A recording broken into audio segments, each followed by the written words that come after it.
Okay, good evening and welcome to June 28th, 2018 Planning Board meeting. First item on the agenda is continued site plan for the Whitetail Commercial Development on Oil Mill Road. I can't mix it up maybe.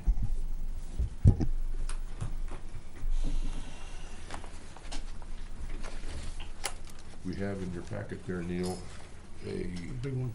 a huge one, yes.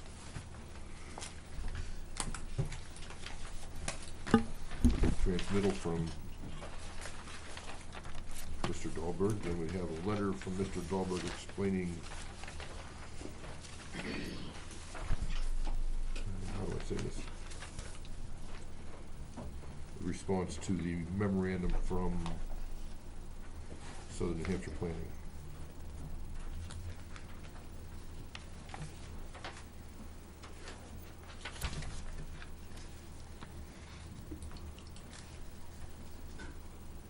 Do you have a copy of the agenda? No. Do you have an extra copy of the agenda? I'll get you one. Thank you. I just want to make sure I copy down the details correctly. This trip.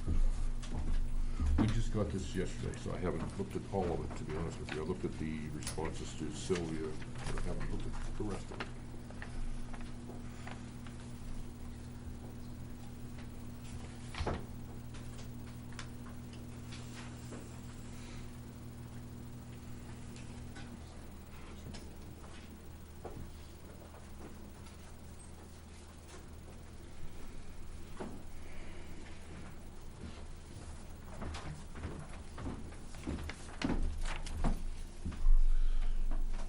Thank you.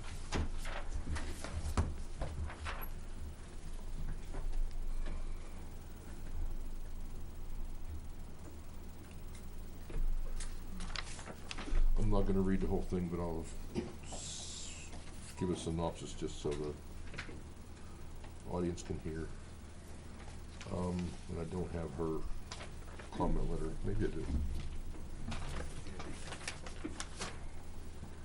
If I do, it's gonna be. What's that doing here? No, I don't.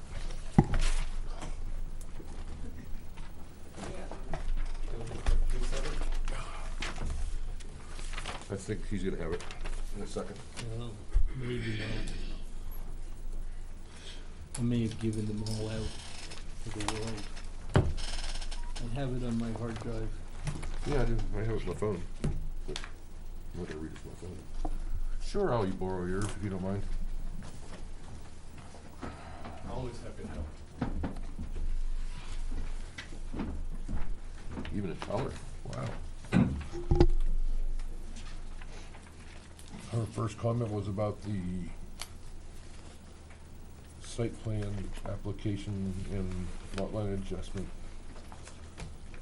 Basically opening up the whole site to review.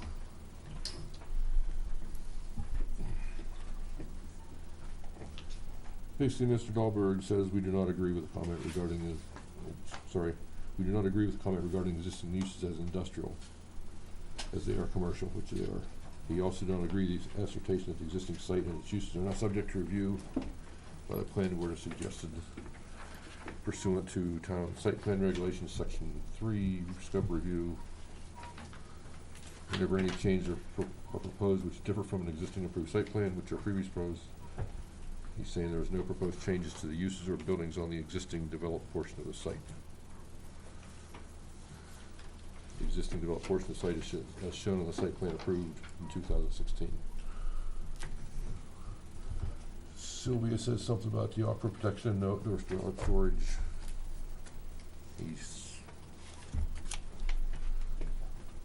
repeatedly said that provisions of Article 29 shall be incorporated into the plan as well as condominium documents. Sylvia says something about dark stained soil behind the one building. Mike says the existing uses are commercial.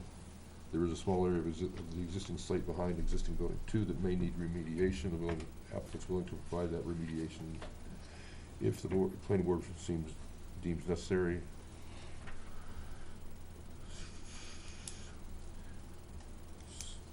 So New Hampshire said something about the site should incorporate curbing, et cetera. It does. Well, that's not what Mike said. Mike said a lot more words, but it does.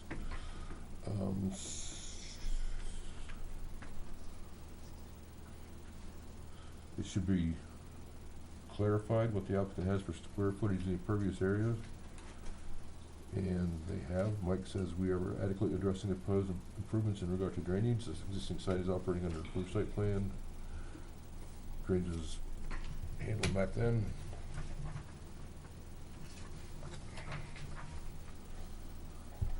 She says something about vehicular traffic around the buildings. Mike attached a sketch, which I did see, basically showing that trucks will be turning around in front of the buildings, not going in the back of the buildings, which that's why there's overhead doors in the front.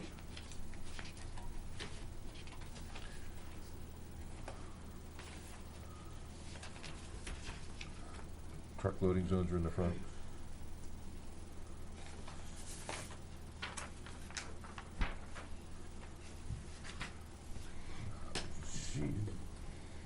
Six items she mentions is that each building is restricted to 18 parking spaces. And she says it would make sense to identify those spaces for each building, especially Unit 3. Mike says he's going to be showing the labeling for a specific parking space for Building 3. I'm not sure I agree with either one of those comments, but we'll leave it at that for now. Thank you.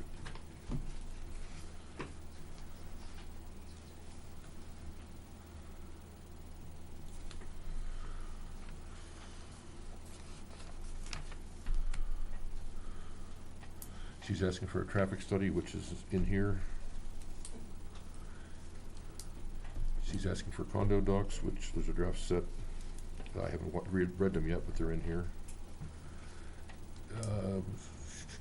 Planning board may want to stipulate if end users need to revise, add to the site plan in any way of loading, storage, parking, etc. And Mike's saying at the end of the last meeting, we essentially agreed to add a note to the plan as such based on the discussions and agreement with the planning board at the upcoming July 28th meeting. So basically, I think everything that's in her letter is here. I did look at the traffic study.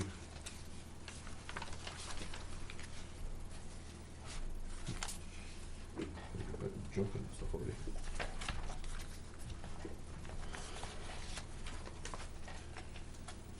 Steve Pernow did it. He's out of Concord. He's probably one of the more respected traffic engineers in the state. I have used him on many sites.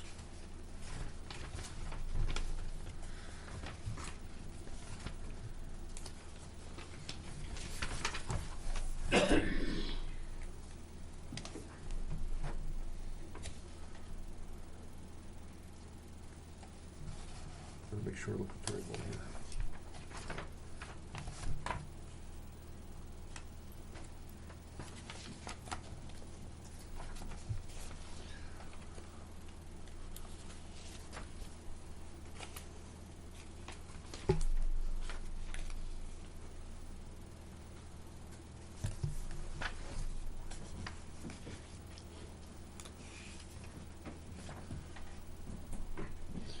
Basically, after, I read most of this. I didn't read word for word all of it. I'll be as long as I can. Table 3 on page 9 indicates this grades the intersection. There's a little chart in the bottom. Grades the intersection at Riverdale Road, North Riverdale Road, based on 3 criteria: existing, next year no build, next year build. That's for the northbound left and right turn departures, and Riverdale Road westbound left turn arrivals. It does the same thing, assuming the way the traffic is today, the way it'd be next year with no build out, and the way it'd be next year if this is built. Out of the 6 scenarios, they all get an A except for 2019.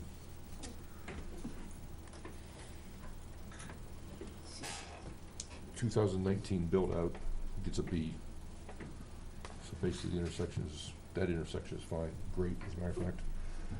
The stop controlled intersection capacity at 114 in Riverdale, he did the same thing with 2018 existing, 2019 no build, 2019 build.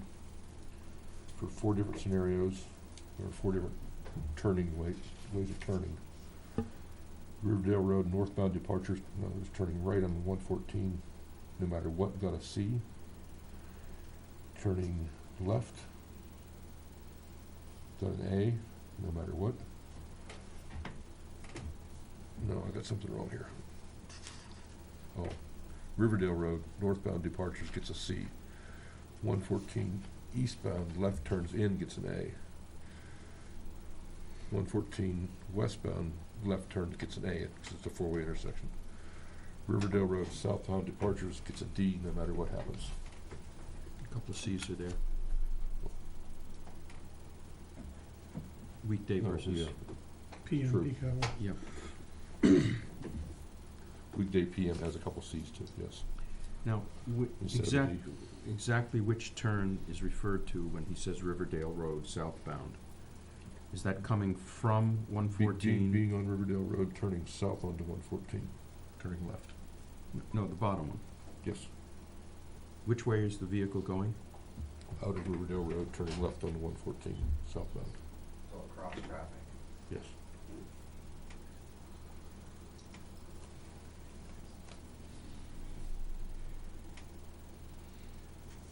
Excuse me, we don't get the chance to see that report. This question, you're saying, We just got it I yesterday, know, so. turning left across the oncoming traffic gets an A, but going No. with the lower But- traffic, no? Chip, can this be posted online, or can this be made available? At 40 cents a page. That's cheap, it costs us $90 I a was gonna say, it's 50 pages long too. Is there, can this be posted on our website? You'd have to ask the webmaster, Who's that? Naomi. Okay, thank you. What he's saying is, leaving Riverdale Road, turning right, north. And Riverdale Road, for our purposes, is the short length of distance between basically the site and 114. Correct. So turning right onto 114 has a C. Okay. Taking a left. Taking a left has a D, but the point It's a you're D. making is that regardless of whether this occurs, Whether it's built or not, I guess it's gonna be a C. It's a bad situation. C's not a bad situation. D is a bad situation. D's not a good yes. D, yes. But no matter whether it's built or not, it's the same. But the point is, building this has no impact on That's that intersection. correct. Don't make it better. Nobody has to make it better. That's not the applicant's responsibility.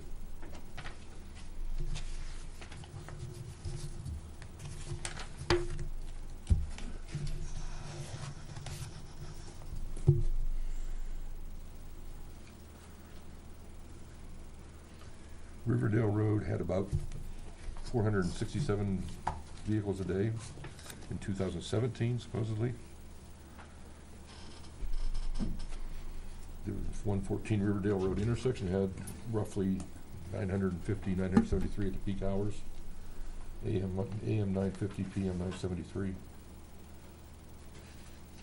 When did they do the study?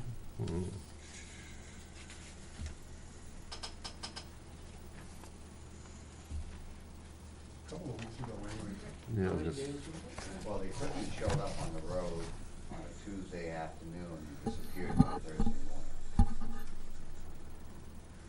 The equipment? well, yeah, but DOT has counts that they're researching too. This isn't just from him counting. I know, but I'm saying, if you're doing a So traffic he study. used reports from DOT in 2016, 2017, the Weare New Boston Town Line in 2017.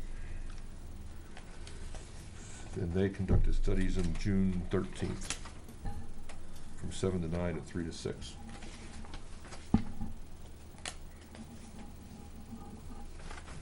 And I'm not gonna go through the whole thing, because like I said, he's probably one of the he's not the best, he's next in line. If I may, Mr. Chairman, let's read the conclusion.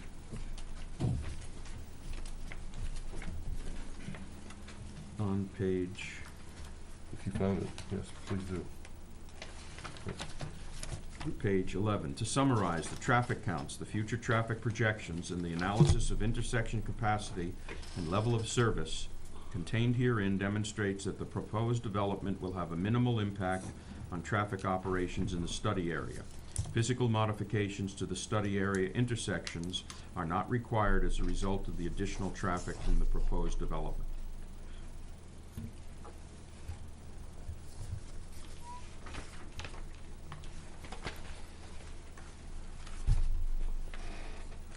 So there's a 10-page report and a 50-page or 40-page attachments. So when you say, Phil, you want Naomi to post this online, you're talking about pages 1 through 11? To the extent that it's possible, and I don't know that it is, since this is a very, let's say, it's a proposal that's very interesting to a large number of people compared to others that we have. Yeah. To the extent we can post all of these documents online, I think that would be doing a public service. But there may be limitations that I'm not aware of that make it not possible to do the whole thing, in which case, let's do as much as we can, as you suggest. I don't think the attachments are necessary, because I don't think anybody's gonna understand them, to be honest with you. It's amazing what kind of talent lurks Yeah. beneath the surface, so I wouldn't make that assumption. Besides, if somebody wants to hire their own professional engineer, that person would want to see this. But in any event, We'll let Naomi worry about that. We also received, She's gonna be gone tomorrow for the next week, so nothing will be happening before probably the 16th. you could call her home tonight and find out. we also received elevation views of the buildings. You said you got yours in color? Yeah, Okay. What color is it? black and white and red all over. Oh, okay. I mean, Mine are black and white, sorry. are these elevation views, right? I mean, I don't think, well, like doors. Yeah, that's an alternative, That door has to stay open. that's an optional use. Okay. It's a Oh, public okay. hearing, we can't close it to the public.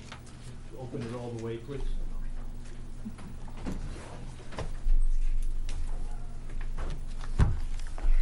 So Mike, you're saying this, Pretty pictures, green, brown, tan, blue. these are alternate? You mean, They wanna have the option for end-loaded doors. okay.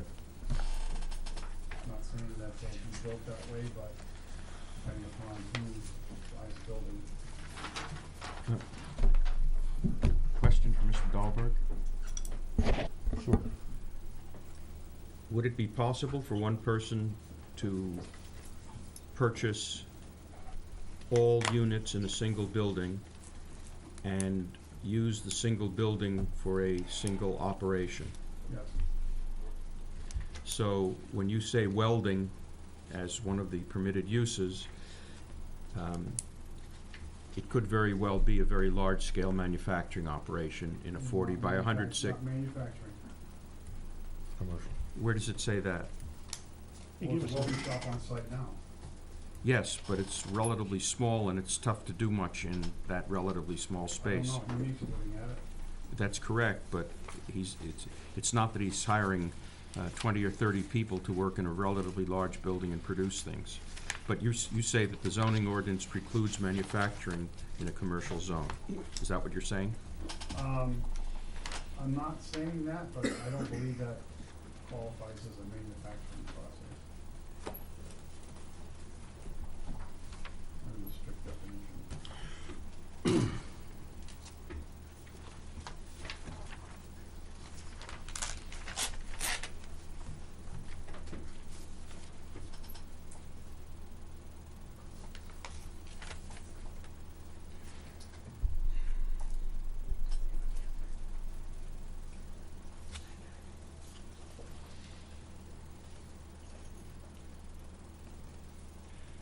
feet.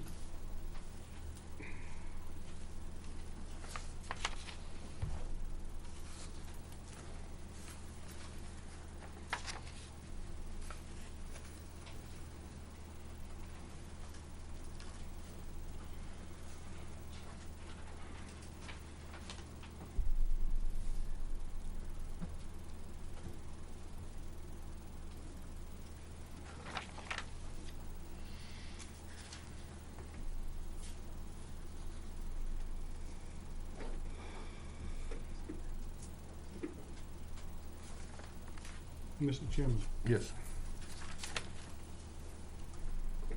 he changes the building style to one of these. I don't think it'll work. That's my question. I don't see how you're gonna get into a building on the end, looking at that plan. It's one building, looks like you may be able to get into on one end, but that's it. Which one? Building one and the one end? Yeah, Here? yeah. Maybe. I don't think they fit the site, the way it's laid out.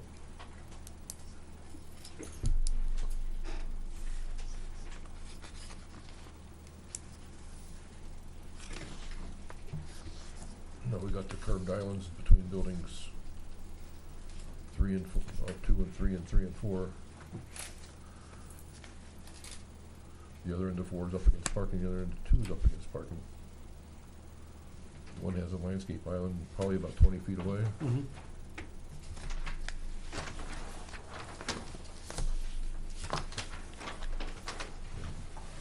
2 has parking, 24 feet between parking and the building. I don't see how you can get a truck in there. Well, I don't know that necessarily have to accommodate a DP wheeler. Could accommodate pickup trucks, single unit trucks.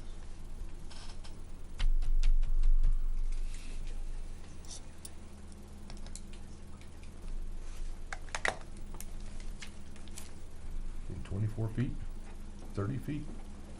Well, we're not necessarily thinking that a rig is gonna back into the bay.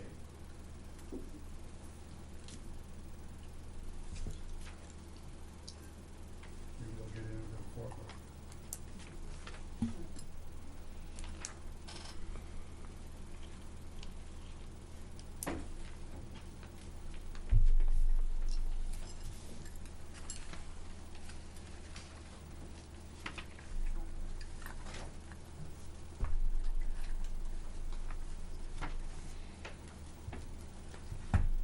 Is there a drawing to be put up so we can see what the new buildings look like? Same building, just a different. And instead of having the garage doors in the front, has 2 on one end and 1 on the other end. And the size? And the gable ends. 48 by 106. Same size, basically. Further question? Yes. Mr. Dahlberg? When this was originally proposed, each of these buildings was divided into 5 units.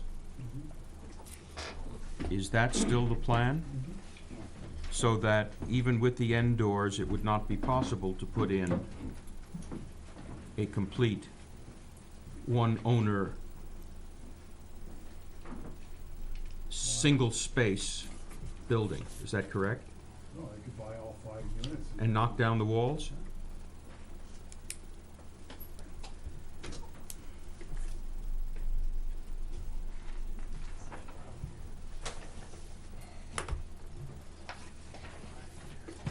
Are those walls capable of being knocked down and still have the structure sound? Yes.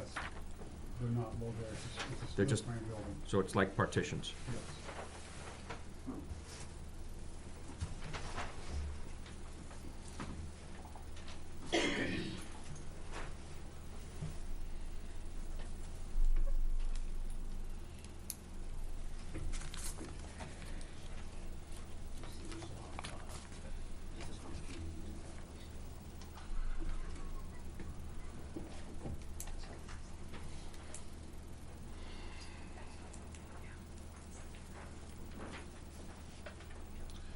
In your second letter, dated June 26th,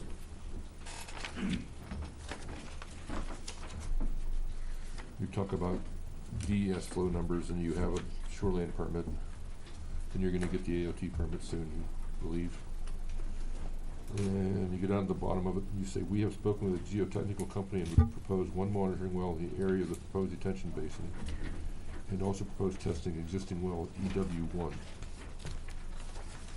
Is there any study done in relation to that? Was there any study done in relation to that, or is this? Hydrogeologic subsurface study. What we talked about, we don't wanna go into the aquifer, it's not the same water table. And test that. We talked about the most obvious place to put a monitoring well, which would be right on the roads. Where is well EW1? It's, by building, existing building number 2.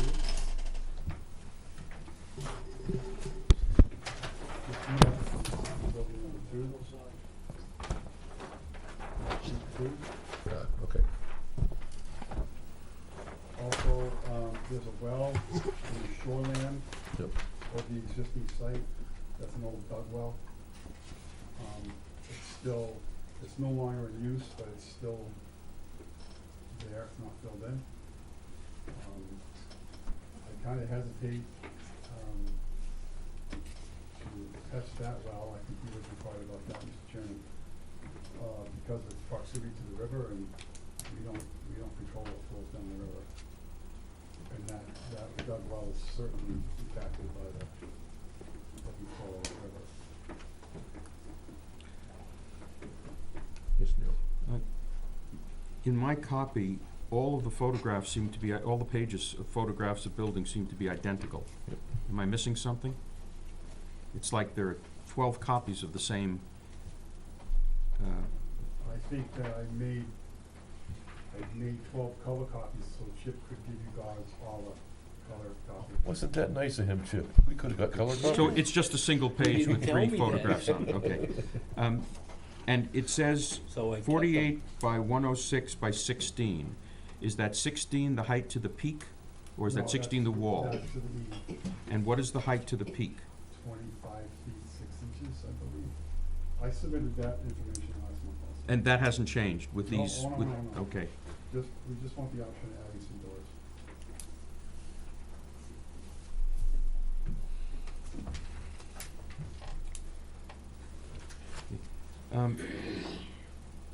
I guess I'm not clear then. Are you just adding doors to the, No, he's not adding doors. The Well- pictures make it very clear I that this know that. building will only have 3 doors, not, No. that's what the picture shows. No, we want the option of adding end doors. In addition to the 5 Yes, each bay having its own door. But this doesn't show those doors. no, we didn't withdraw the other pictures. You have other pictures submitted as part of the package. Yeah, but Yeah, I understand yeah. what you're saying, but it is confusing. I will, Okay, I see what you mean. I will have Morton Buildings All right. redo the sketches, So we got type 1 and type 2. yes, Okay. or a combination thereof. And if somebody should buy the whole building, knock down the interior walls, what limitations, as far as you're concerned, would apply to the number of people who could work in that facility? That's covered in the letter. Page? Under our, I told, at the last meeting, we talked about the proposed allowed uses that we would allow on site, and uses that we would exclude on site, and what categories those fall into at DES. I got that on page 4 and For the 5. design flow, okay. So, based on, DES categories, factories and warehouses, a gym, offices without a cafeteria, unspecified office space, or dry goods stores, which, believe it or not, service stations, repair facilities fall into either factories or warehouses, offices without cafeteria, or dry goods. It's minimal flow.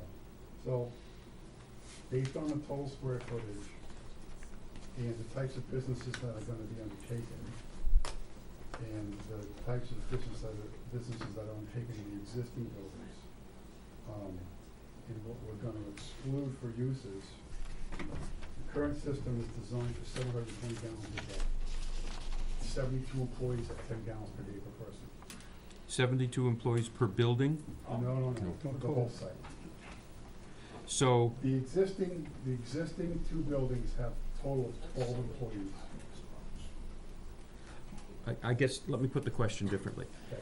As a result of selling the building as an entirety to one person, Yep, that would not enable that purchaser, now owner, to hire more employees than would be there if it were in the 5 separately owned units. Is that correct? Not necessarily. Depends upon the use. Some people want to work on their equipment, their private equipment in their building. Like the crane company. He's probably gonna take one whole building. He has 2 employees. 2. And that's all he's ever gonna have. He runs the show. Okay, let me try it again. I think I understand what you're saying. The number of employees is limited by the gallonage of the septic Yes. system? I see.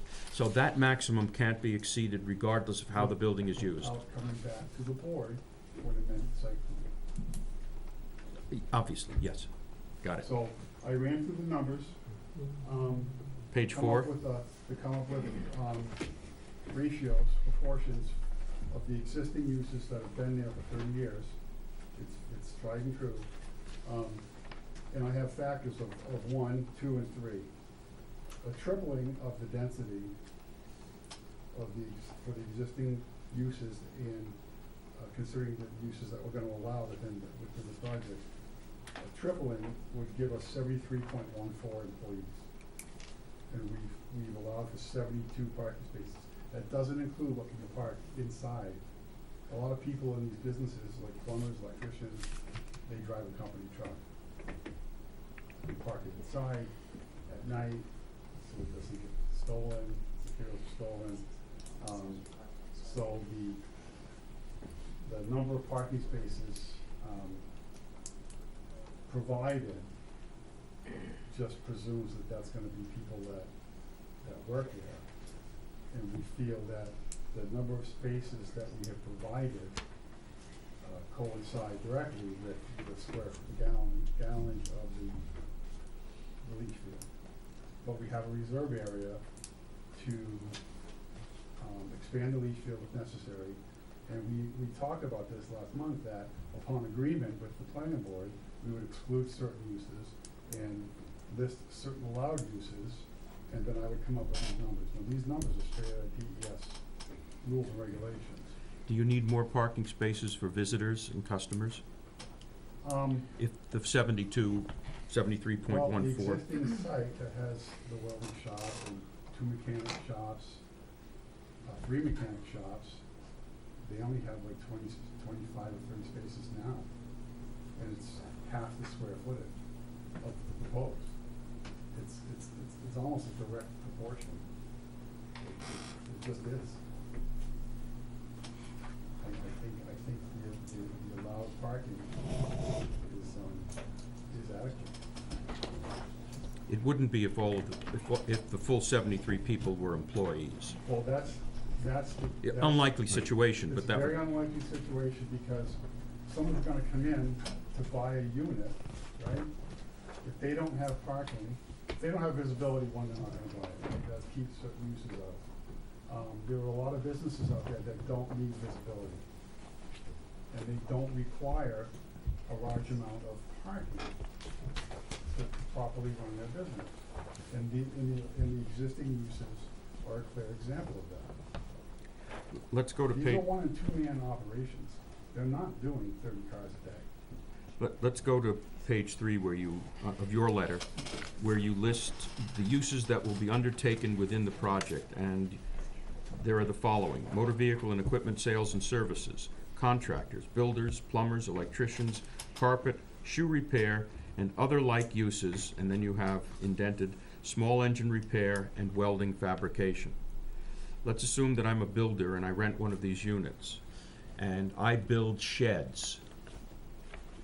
If I use that unit to build a shed, am I manufacturing and therefore violating the usage allowed in the commercial zone? I don't think building a shed is manufacturing under the legal definition. It's not? It's assembly. I So- think it's assembly. So a home that's built by somebody is an assemblage and not manufactured. I don't think so. Well, we're not talking about a home. Shed is the same thing, it's just a smaller scale. I don't think so. We can agree to disagree. And a contractor. I don't know what a contractor is, except it's a very general, broad term. Yep. So, It's right out of your ordinance. so you, taking it out of the ordinance, I'm a custom contractor and I build whatever you want. You want 30 trailers built. I've got a 48 by 106 building, I'm gonna build 30 trailers out of metal to fill your order. Am I a manufacturer?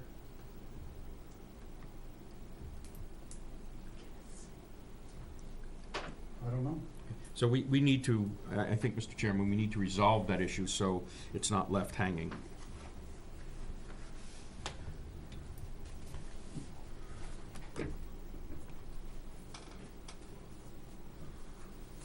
I don't sure about that, but okay. And the walls won't be coming out of the insides. Hmm? The walls will not be coming out of the insides. What? Why not? Anything over 10,000 square feet requires sprinklers and different fire prevention. The building's only systems. 200 square feet. Good point, the building's only 5,300 square feet. Excuse me, can So- you speak up? Oh. I can't hear you. Chip was saying something about anything over what square feet? 10,000. 10,000 needs sprinklers, but the building's only 5,300.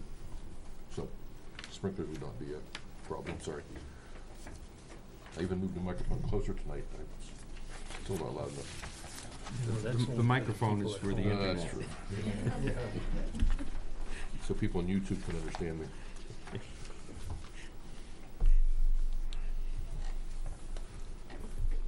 One other question for Mike. Sure. When you put in the number as a possible number of employees of 72, did Mr. What's his name? No, Mr. Pernaw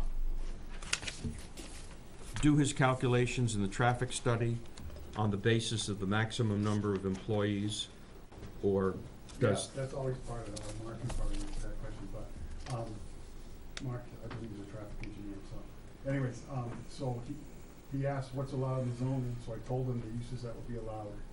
So he takes a maximum build out of the total number of units and the published average number of employees. And Mark can correct me if I'm wrong, I'm not a traffic engineer, but basically the gist of it. And he projects it based on the square footage and number of units and the business types that are allowed to come up with, But if he uses an average, and the average is less than the maximum, and in fact the maximum is used, then that traffic study does not reflect the full, no, it does. It presumes maximum build up. He said that in his report. that he's figuring 73 employees. The book on trip generation is pretty thick. I don't know if you've ever seen it, Neil. No, And I'm gonna let Mark speak to this, but it's a very thick book of long-term studies and uses that are used nationwide for trip generation for projects such as this. And like Mr. Francisco said, Steve Pernoff is one of the best. well, we can ask him what he used.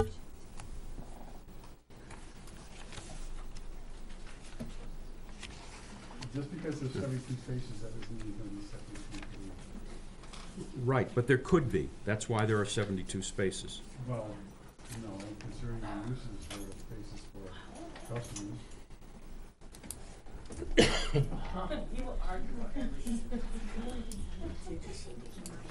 Now, we just be respectful to Mike, he's being respectful to you guys, so it's keep the comments down, please. I forgot what I was gonna say. On the site plan that was approved in 2016, we did show 20 overflow parking spaces in the middle of the existing site, which is on the plan that was left off of the previous edition. We added that. So there is overflow parking for temporary storage. Or Even if there were 73 employees. Yeah. But it's not on this portion of the site, it's on the original, Well, the older. it's- It would be all one, but correct. at the moment, it's on the part that's been developed. That's correct, but again, the building that was built in 2016, 2017 is 5,200 square feet, and is 4 employees, sometimes 5.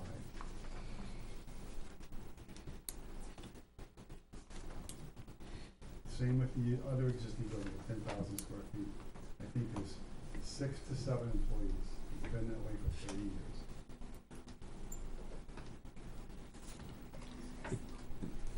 The only reaction I have is this is a different kind of a proposal because it's a condominium as opposed to a rental situation.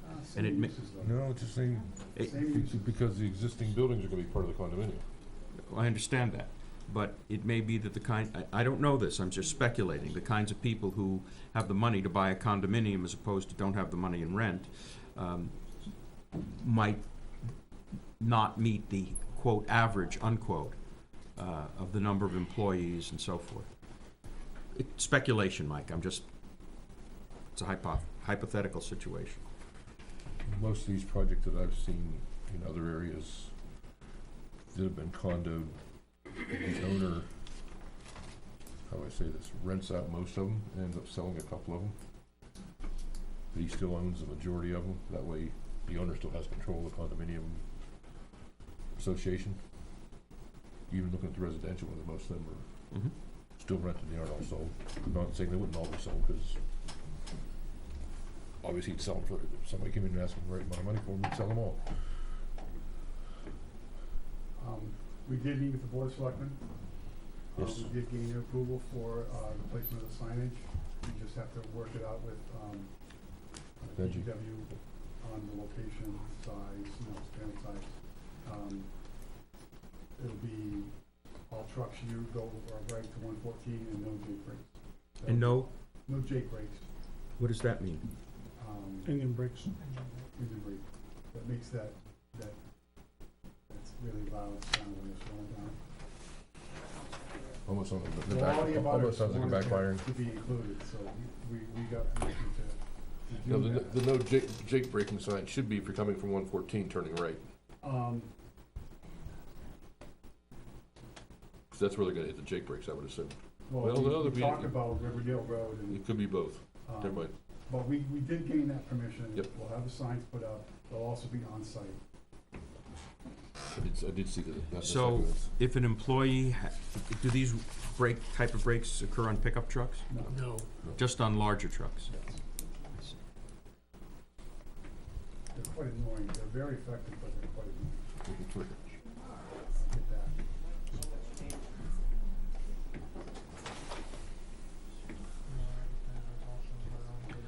Will that sign and that ban have any impact on trucks, the gravel trucks using River Road and North River Road?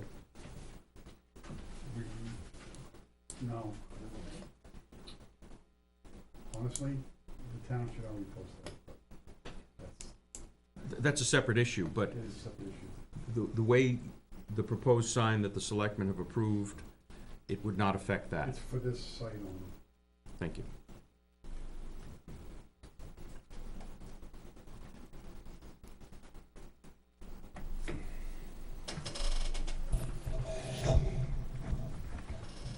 So we added the notes for use restriction to the plan. One of the other questions that the abutters had, the gentleman, I believe, and then the chairman agreed that we would look into was the existing impervious coverage for what will be the remainder of map 412 lot 205, the existing house, driveway, garage, barn. We performed that calculation.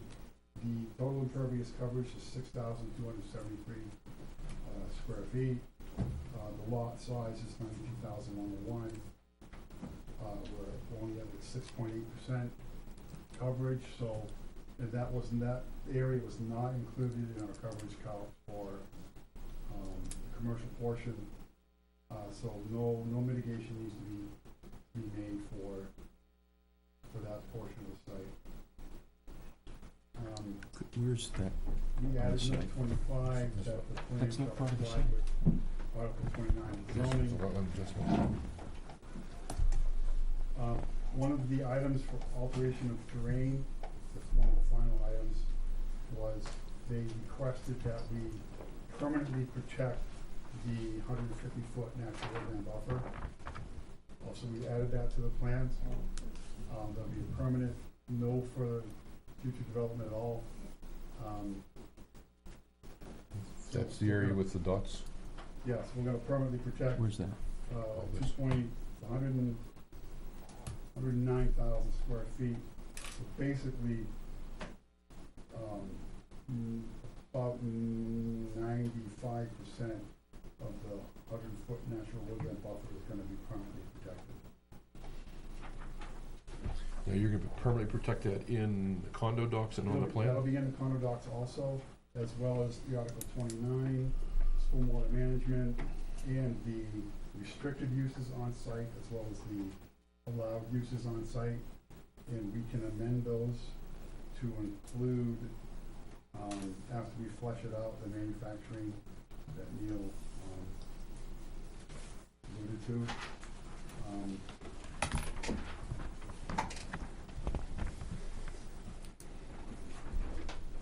We do have our alteration, we do have our shoreline plan, an alteration of terrain. That was the last item we put on the plans today. And, we should have that approval back very shortly. Traffic's not an issue, in terms of, obviously doing the traffic, but, no failed intersections now, there won't be any failed intersections, post build out. I believe that we have the septic system properly, sized, and we have shown septic reserve, and based on our conversations last month and what I wrote this month, we can add that to the plan, whatever we end up agreeing on as part of this, in terms of when do people come back to the planning board for review.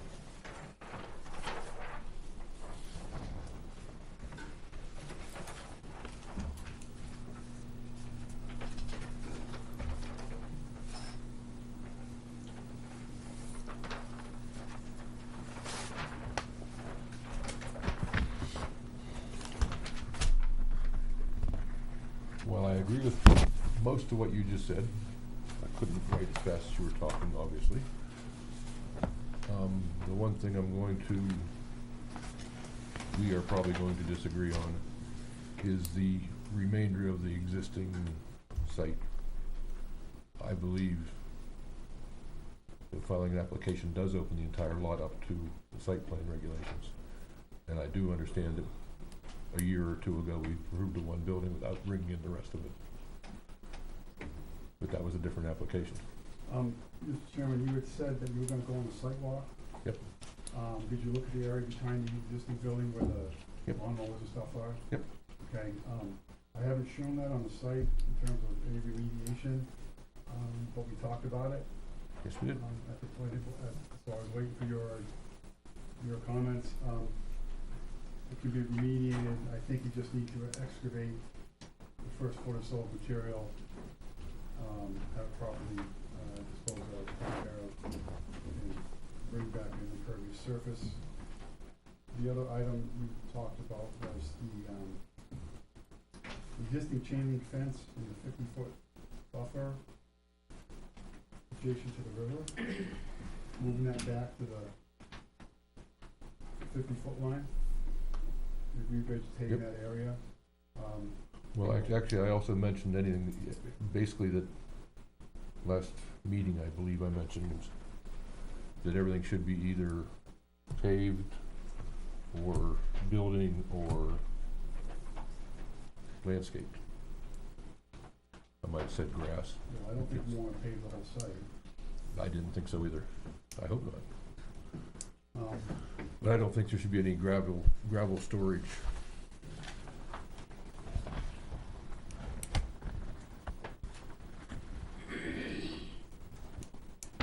Try to eliminate, there's not a lot of it, and it wouldn't take a whole lot to eliminate what there is. Well, they still operate a business out of the existing building B. Yes. But to pave a swath around the back of building B was not a lot of pavement to add. Swath is the wrong term, but you know what I mean. I understand.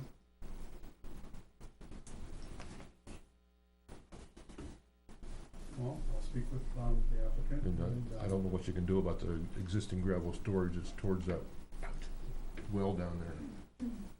And the chain Well- link fence. I'm sorry, Mr. Chairman, I didn't hear you say. I don't know what you want to do or what he wants to do with that existing gravel surface down towards the north by the well by the river Yep. and the chain link fence. You said you're willing to revegetate the 50-foot line. There's not a whole lot. I don't know what you want to do down there. I'm not trying to. I will inquire. Okay. I know that, I think, if, Granite State Plumbing and Heating, I think sometimes they have a piece of equipment that they need to stick out of the way for a little bit, they put it there. Yep. Not to say that it couldn't be on, cause you can design parking lots now and stuff that have grass surface. Yep. But it's structural fill underneath it, so that's an option. I just know that sometimes I've gone down there and these Granite State stuff over there, because of the fencing, it kind of looks like it's part of their site, but, I'll speak with the applicant and figure out what more he can do, wants to do, and what he thinks he needs to leave open. Cause, some of that heavy equipment, you really don't want on a paved surface, I understand the heavy equipment and ruining the pavement. moving around, Yes. we're working on it outside, stuff like that, I get it. The pavement would be junk in no time. Well, that's why that concrete pad is there. We're working on it, but that's probably 8,000 PSI concrete. I would prefer not to have the grass pavers, to be honest, because we're trying to stop the infiltration of contaminants. Yeah, So talk to your client, see what you can do. okay. And Either by limiting access and square footage and letting it go back to vegetated cover of the light. I think if you left some of those areas alone for just a couple of years. yeah, we've done that. We've done that on several other sites where we had the applicant just put some rocks up to stop or something, some kind of barrier, whether it's a big rocks to put a fence up, so to speak, of rocks Right. or something to prevent snow storage and so on, plows and vehicular traffic. If there's loam there, it's gonna grow.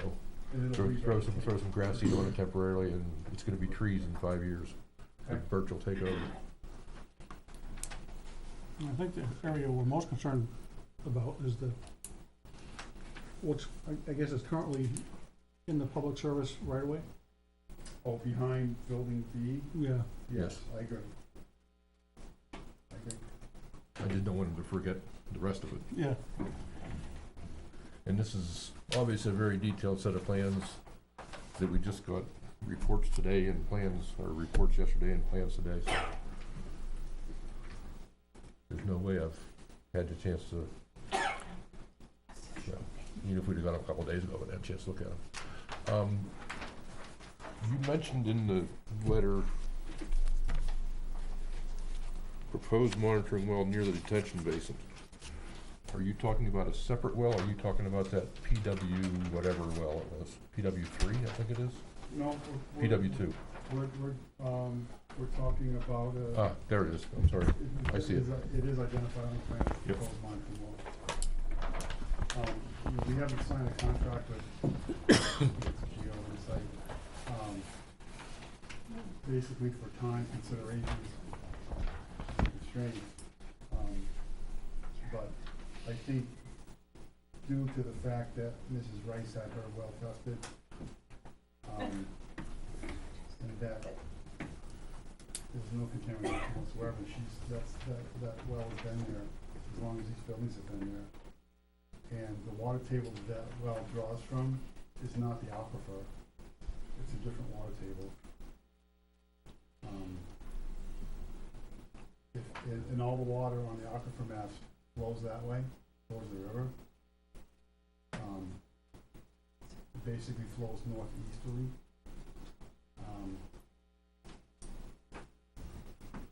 There's no contamination. Did the geotechnical people say what they were gonna test for, what we should be testing for?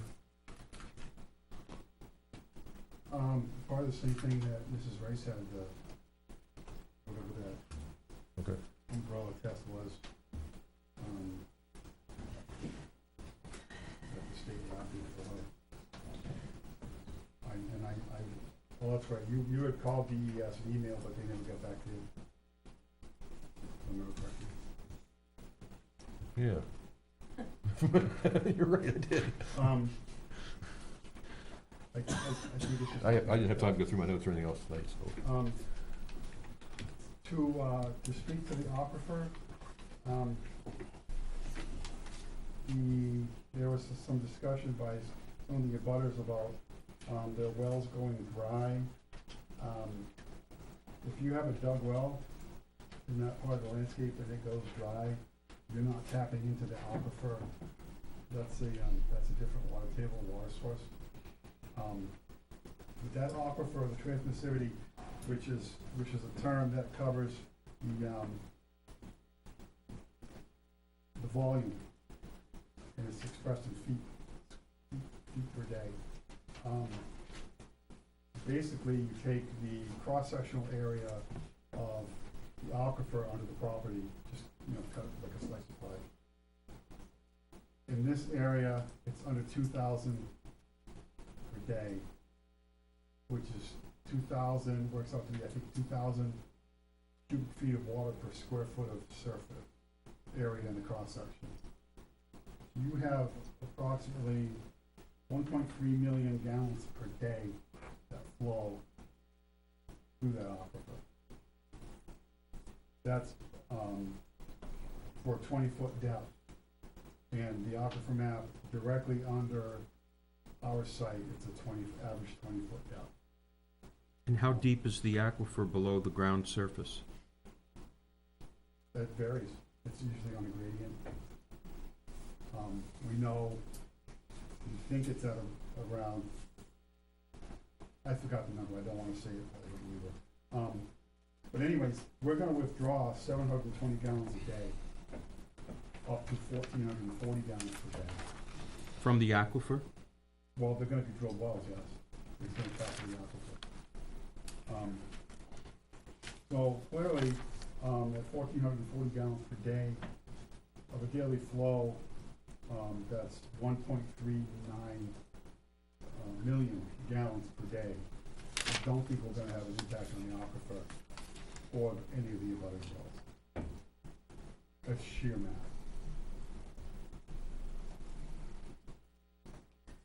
You said there was 1.9 million gallons per... 1.39.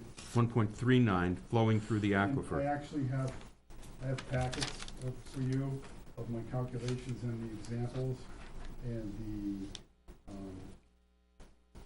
aquifer map. Unfortunately, we had a power outage at work today, and they're sitting on my drafting table. I forgot them. I will drop them off either tomorrow or Monday. But there's no problem with water supply out there. And to that, 2011, the town of Weare had Southern New Hampshire Regional Planning Commission do a study of water supply in Weare. And it's that study and the recommendations in that study that were adopted by the town that you amended the Article 29, the Aquifer Protection Overlay District in this town. in accordance with that. And our plan is designed in accordance with that. So, whatever we undertake on site, that's lawfully undertaken, should not have any impact on the water quality or supply based on that ordinance. And clearly, the numbers speak for themselves. 1,400 gallons per day and 1.39 million.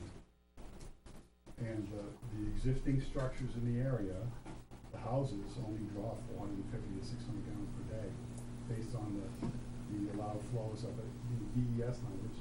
And there aren't that many houses over this portion of the aquifer. And many of them don't have drilled wells. That's correct. A lot of them do, but not everyone. So, I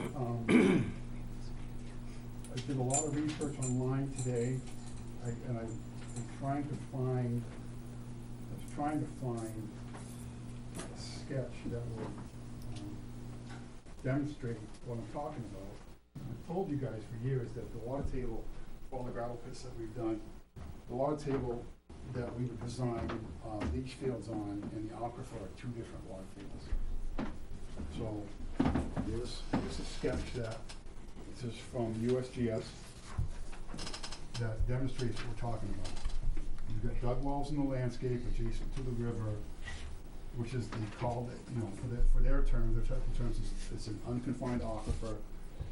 The aquifer that we're talking about that's under the property is a confined aquifer because you have strata on either side, carved out by the glacier that filled in with the stratified, the gravels, the sands, and they're not the same water source. No, the water table you're talking about is probably below the river. Correct. So not- this is, It's not up at, so It's almost, it's the reverse of this. no, the situation that we have is exactly just like this. Our wells. But this shows the unconfirmed above, the unconfined above the confined. That's I correct. thought you said it was the opposite way. No. So this aquifer is a confined aquifer. The aquifer that's under the property is a confined aquifer because it's between two impermeable strata, ledge. I was thinking of a confined aquifer as an underground lake, but that's not apparently the It's actually case. an underground river That's why because it flows. got it. So, I don't know, this is not my sketch, this is USDA's different water tables. You can find it online, I'll leave copies here if you want. But it's not the same water table. If over the aquifer, and this is not even the high yield portion of the aquifer. It triples, it quadruples, it's exponential. This is the bottom, next to the bottom tier aquifer. 1.39 million gallons per day. That's just under our site. Under the width of our site from property line to property line. The whole aquifer is almost 4 times as wide. So that number quadruples. The available water supply under that aquifer on a daily basis is what's that, 6.2 million gallons per day. It's not an issue. And if you have a dug well and it goes dry, well, maybe it's time to get a drill well. We're not gonna impact that. And that was people's concerns, and I get that. But we're not gonna impact any of it.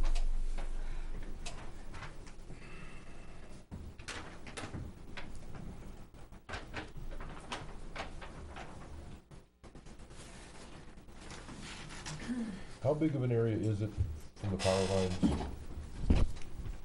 east? Do you remember offhand? I know I have it here someplace. What's the question? What's the area east of the power lines?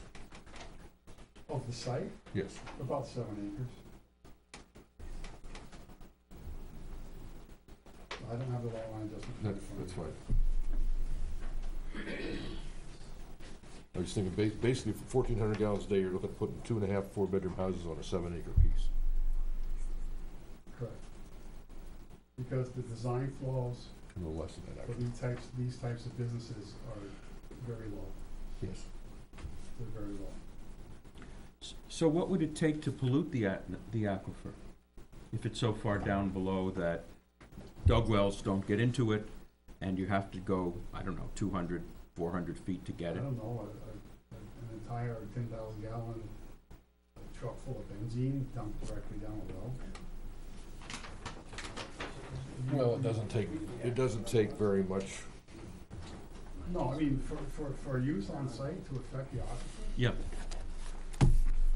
We'd have to do a massive study to figure out how much but it would have to be would something permeate through quite all that. egregious.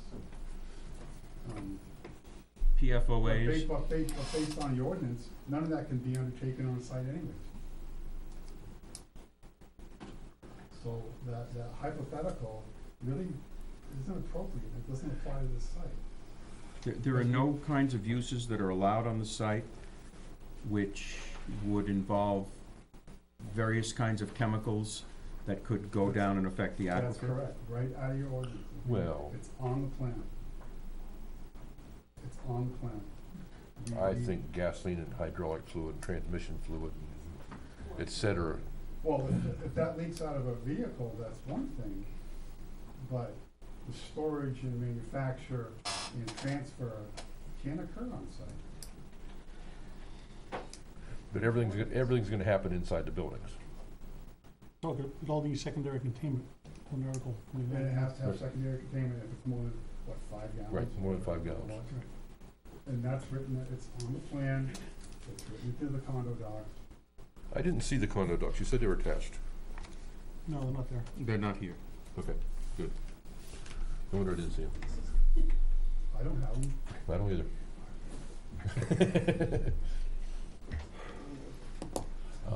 That was just a side comment, I'm not worried about that yet anyway, cause I'm not gonna sit here and read them tonight. Those are boilerplate. Yeah. Yeah, I'm going through that another way.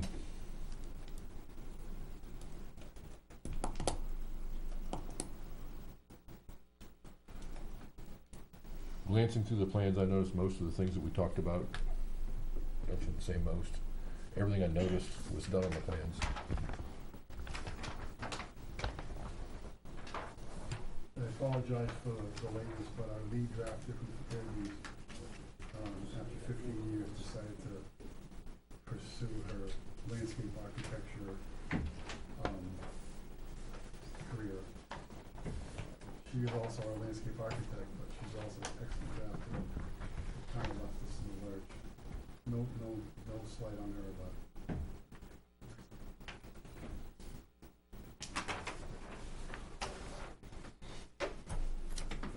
I don't think we would have had time to look at them anyway.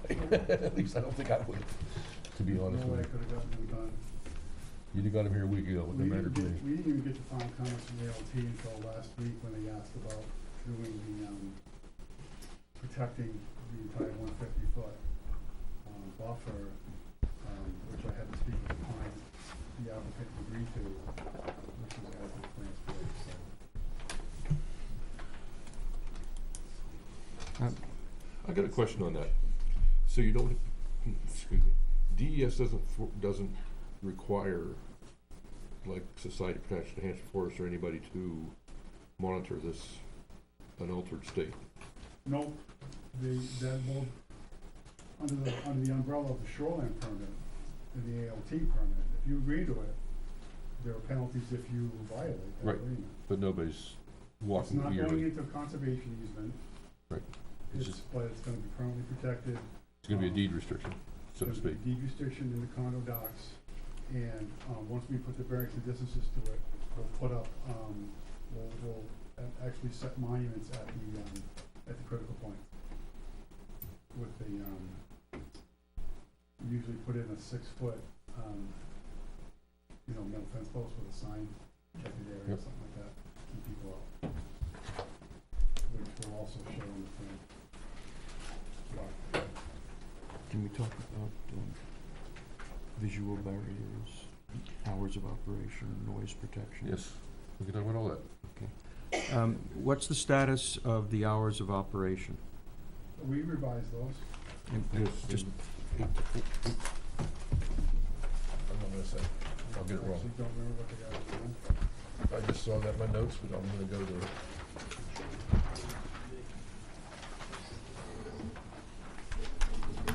probably went too far. Shouldn't be on the. 6 AM to 6 PM, Saturday 8 to noon, no Sunday.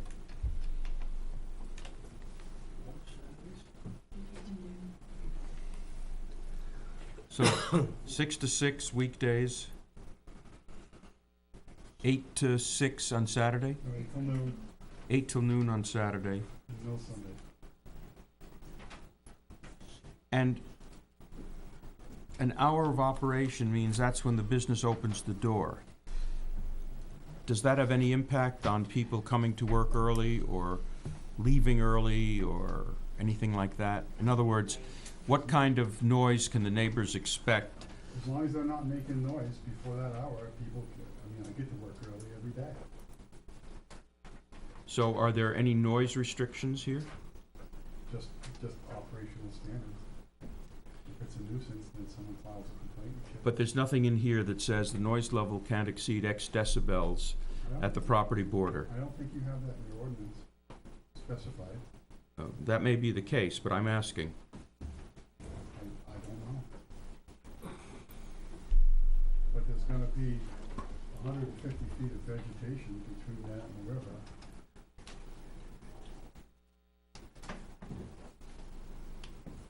I think that finds a fairly reasonable sound buffer.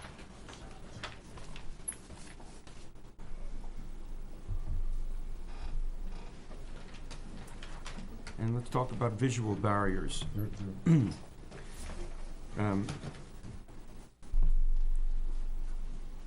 One of the abutters' concerns is that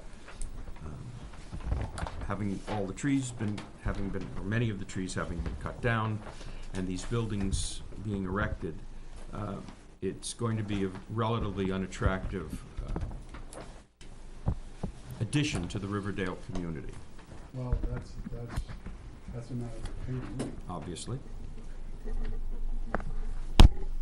But are there any, has the applicant given any thought to putting up a screen of mature trees that would buffer the view so that this would be a visually self-contained project and not intrude on the community? I don't think it's an intrusion on the community because it's going within and the distance away and the natural buffer that we're providing. But we have shown screening, and that's what the ordinance speaks to. Screening, not a barrier, a visual barrier. The ordinance doesn't require us to make it invisible to the butters. It just asks us to soften the view, which I believe we've done from the landscape. He has revised the landscape plan drastically, quite a bit, something like that. We revised it twice. Since the first time we saw it. He has a row of blue spruce, 10 blue spruce, 10 feet on center, or 12 feet on center. Obviously has a little gap here. And how big will these be at the time they're planted, and how long will it take before they provide a visual screen or whatever the standard may be? If he puts in, 1 feet foot high. or 3 foot trees, 5 to 6 feet high. well, that's not gonna do much on a 25-foot building. Except this, Well, it's only 16 to. you're looking from here, remember you're not gonna see the whole building. You're gonna see the roof. Yes, but these are gonna be blocking the roof, even at 6 feet high. I agree, you're gonna see the roof, you're gonna see between them, I'm not trying to say you aren't. 12 feet on center, you plant a 6 foot high tree, there's a big gap between them. Yep. And the tops will point. This is beefed up quite a bit, the southern, which would be the view from Riverdale. He's probably tripled the. This is the trees view that's- from across the river. This would be the river road here. That's the view that we were all worried about, was right there, basically, and then here. Looking into this. We had submitted You had those perspectives too. perspectives with distances from buildings to, like, Central Road. Do you have those Pierce houses. perspectives? They're, some of those are 400 or 500 feet No, away. I do not. Yeah, it's a big building if you stand right next to it, but 400 or 500 feet away, it's not like it's right in your face. I think I better go down there and take another look. I actually don't remember seeing them. Oh, I do. Yes, you have. And what happens if these trees die? Then the landscape standards, so they have to replace them. You can make them bonded. You can guarantee it, and when Chip does his yearly inspection, or Chip's replacement does his yearly inspection for Article 29, site plan in hand, if the landscaping is deficient, this board can make them fix it. You have safeguards in place. Why wouldn't you put a double row of trees there, so that the gap between them is minimized? Well, because they're gonna grow, and then, No, a double row is well, if they. 12 feet apart, the two rows are 12 feet apart. Look, I'm sorry, Neil, but we've already beefed up based on what this board wanted. I understand the negotiation. I think that what we've shown is appropriate. And if you find it's inadequate and something dies, then you have a mechanism to do it.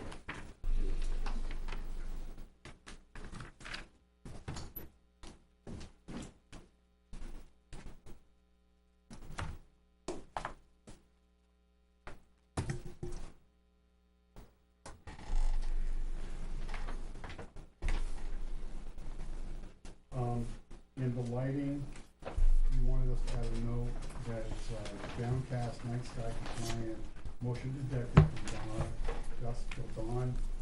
On sheet 8, the lighting plan, lighting note 4 at the top right of the page, that note has been added.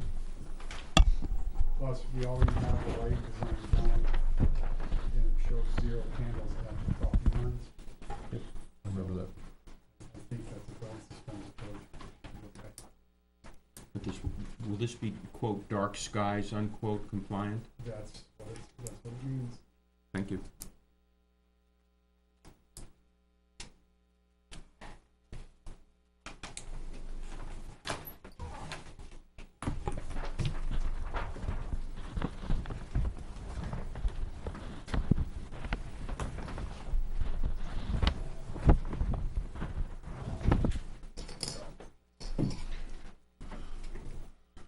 Any other questions from the board? Okay. Anybody from public have any questions or comments, like to speak? Who first? Okay.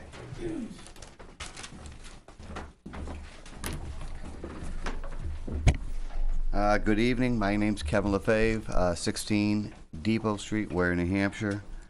All right, first of all, I respectfully disagree with Mr. Dahlberg in saying that the existing property is existing and it shouldn't, it doesn't have to be held or whatever. My thought is, since we are combining the two lots and going from rental property to condomizing it, it does change the usage, and the older property. He agreed. He's gonna talk to the applicant. Okay, they are gonna go that way. And see what he can do about what he's gonna pay, what he's gonna Right. landscape, et cetera. All right, the impervious surface issue, I'm still stuck on that. Your ordinance do come up to 10%,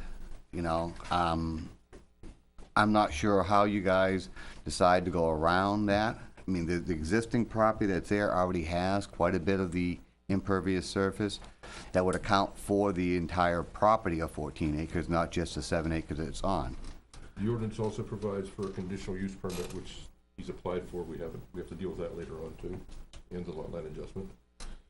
That provides for an allowance to go over 10%, as Right. long as the property infiltrates at the rate of 10%.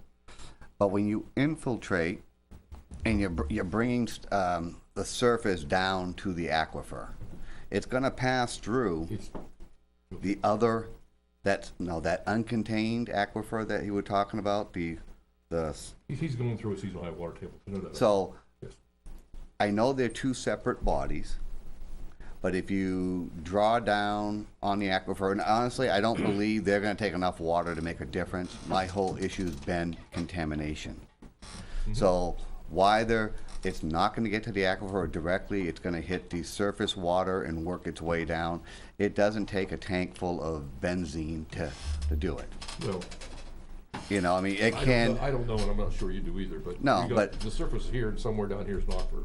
Right. And there's several perks aquifers and, between there. but How chemicals much do. does it take to get from there to here? I have no idea. Right, but I don't want to end up with anything like, Nope.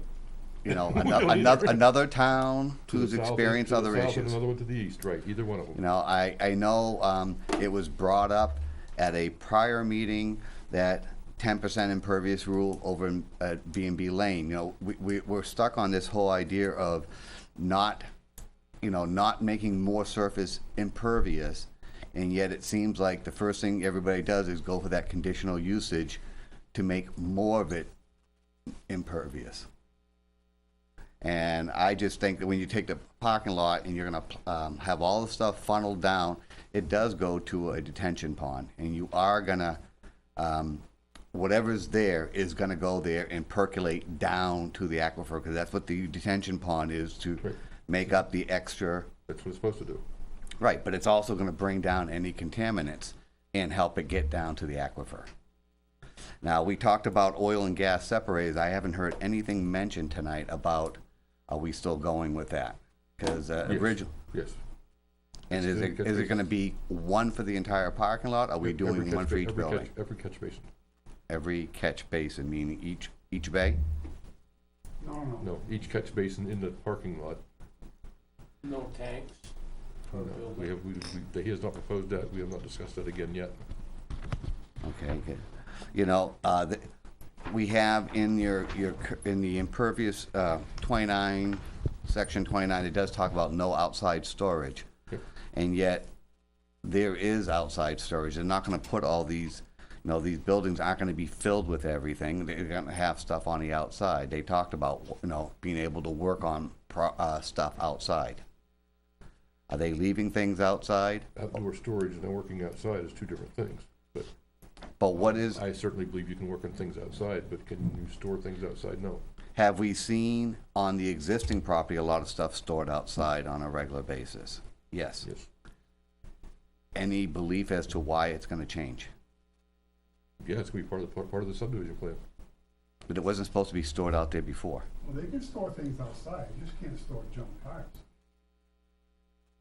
You can store some things, yes, that's true. There is some things you can store outside. What I guess my definitions of junk is, up for discussion, because Statute definition for the ordinance. if you go over to the property over there and look around, there's a lot of stuff stored on the outside. Whether it's the lawnmower engines that you've talked about addressing, they've been out there for a while.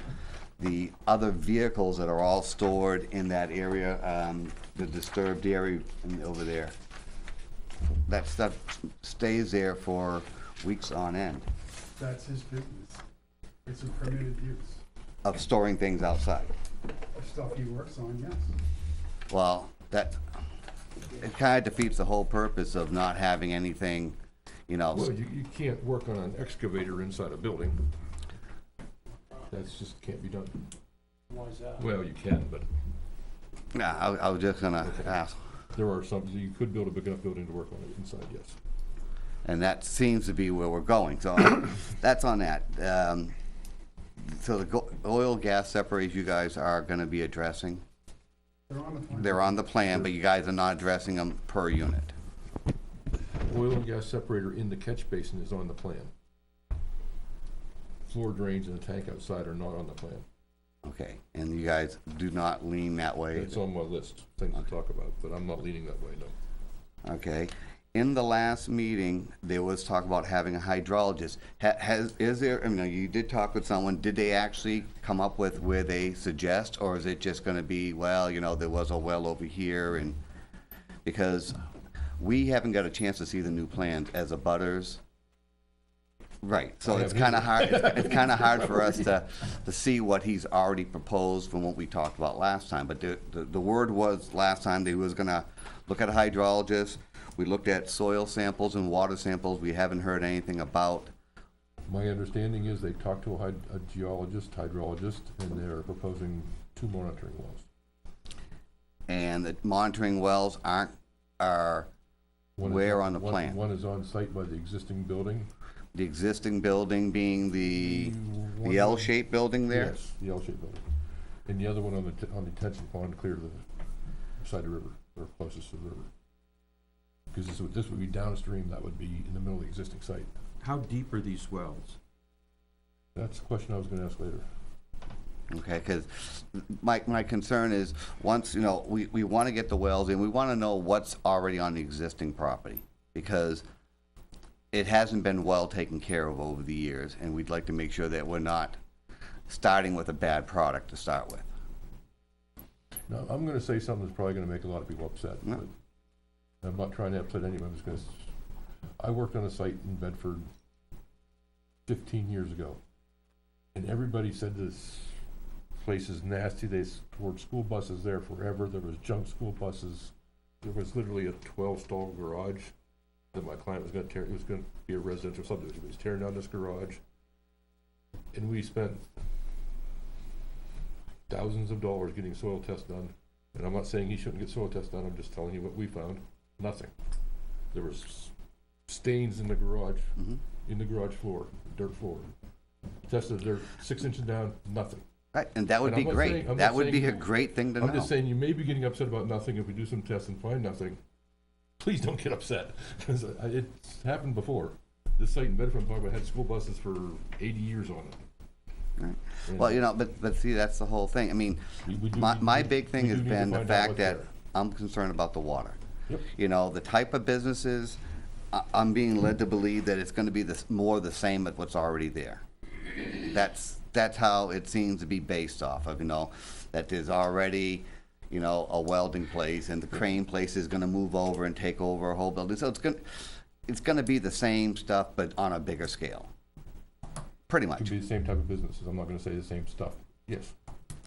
So that's not exactly what we were hoping to see in that area. And granted, I understand we don't have a whole lot of choice in what goes in. We're just trying to make it as safe as possible. I believe with the pavement added around the site, the whole site pitching into the middle, so nothing is flowing off the site, everything being contained inside the buildings. That's on the new plans. On the new plans, which now we're expanding to the old site, we're gonna make sure everything's paved up there, find out All pitched and, what's there. I believe the site will be a lot better when it's done than it is today, that's for sure. But we aren't done yet. I'm not trying to sell anybody on this thing either. I'm not saying No. it's approvable. I haven't looked at these plans. I just saw them tonight, so I gotta take a good hard look at them yet myself. now, I will mention, the traffic study, actually, in a way, it was kind of nice that they did it, because the day and a half to 2 days that the equipment was actually set up, there was no one over in that parking lot. You can go there any night and you'll see vehicles in front of the plumbing place and all that. All those were gone for that period of time. And there was much more traffic going down Parker Station to make up for it. So your numbers, however they come up with them, a little advance warning makes it easy to avoid the stuff. But it was kind of nice that there was no traffic coming in and out of there for most of that time. Do you think that I- we spoke to the traffic engineer and I really, you're insinuating we did something important? I don't think that That is happened. not appreciated. I'm not insinuating. And- Now, let's Yeah. play just, Can we have order here? no, yes, I Isn't just, he hang supposed to on, talk out hang his on. mouth? I, like I said before, I've done a lot of reports with Steve, and we've never asked, he's never asked, we've never told him. I doubt that he knew, the client, the applicant knew when this text was. Well, I'm just saying, it's very coincidental, however it works out. And it was, He's only counted for 1 day, so you already said a couple of days, so. well, basic stuff went in the middle of the afternoon or part of the Tuesday, and was gone Thursday morning when I went by. So it was basically a day. But it was just different, and I apologize. I don't mean to impinge upon you, that you said, that you did something. I'm just saying it's coincidental that you guys had the traffic study, and the traffic seemed to have not been there that week. It's all seems busy now, but that's beside the point. Yeah, go to the next point. And as far as I'm concerned, that's what I have. You know, again, I come back to the impervious surface, that was my biggest thing, you know, that we actually are gonna still pave quite a bit of that property. That's it. Just a comment on the impervious surface. If we have 100 acres, we pave 10 acres, right? And this is North Weare someplace. 90 acres is Unpaved. unpaved. So the 10% doesn't matter. So we paved 90 acres, it's infiltrating, right? Mhm. But there's still some of the 10% infiltrating. So we pave 50 acres, we have the same infiltration. What's the difference? Except, I'm not talking about quality, I'm just talking quantity. And that's all we're talking about with the impervious surface, is quantity, not quality. So if you paved 100, if you had 100 acres and you paved 10, you had 90 acres of Unaltered. unaltered, you'd have X amount of water going through. Right. I don't know the numbers. I don't either. So if you And- pave 50 of it, And we make sure we still have X amount of water going through. What's the difference? it's what's coming off of the surfaces that you're filtering through. Like I said, the impervious surface, the conditional use is dealing with the quantity, not the quality. Right. So it's not, all right, We're making sure the aquifer gets resupplied. not worried about the quality of what's being resupplied, but just that the Not amount. with that part of the ordinance, no. Okay, We are worried about it, but just not with the impervious surface part of it. Right. We're trying to make sure the aquifer gets replenished. That's the purpose of it. We don't want to get dried up. all right. May I ask a quick question, just to follow up on that? And If I'm, he's done, and you can stand up and take a photo. 'Cause I interrupted you before you went. I'm George Shaker. I live actually New Boston, but right nearby. Shaker? Shaker, S-H-A-K-E-R. I was just wanted to follow up on Kevin, the question about the impervious, the percentages. Is the idea that it's supposed to be no more than 10% or impervious? Is that the idea? Or asphalt? No more than 10%? DES came up with guidelines, and Mike kind of mentioned it, that we redid our article, however many years ago it was. Doesn't seem like that long ago, but it probably was. They came up with a draft recommended ordinance. Southern New Hampshire Planning Commission and the board, most of us were on it, revised that slightly. DES recommended 15%, we went down to 10. We changed a few words here and there, and that's to make sure you still replenish the aquifer. So, That's the purpose of the 10%. 10% is a trigger mechanism So, to have people come to the board to prove that they're gonna infiltrate the drainage. so I guess what confused me was when you said it could be 50%, and that'd be fine too? as long as you're Is- infiltrating at the rate as if 10% was coming. So that would be consistent with the ordinance? Yes. That's all I wanted to It's ask. a Thanks. separate, it's an additional permit application which they have filed. Oh, okay.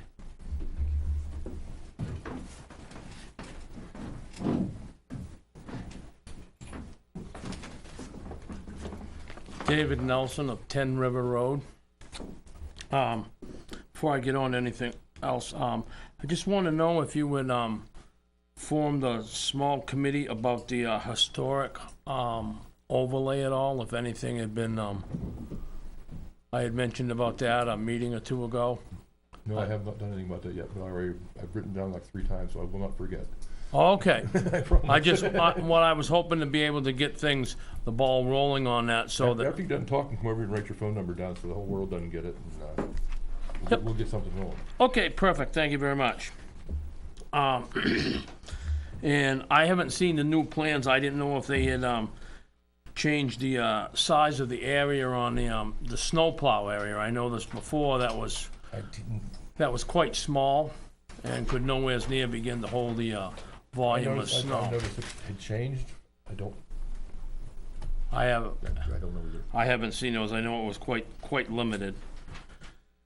I had gone over that with the drafter, yesterday, and he did increase it, but there is a note on the plan about snow storage that if it becomes, excessive, then they have to haul us, which is a standard Yep. site plan note across the So in the middle of a snowstorm, they'll have to just truck it away then.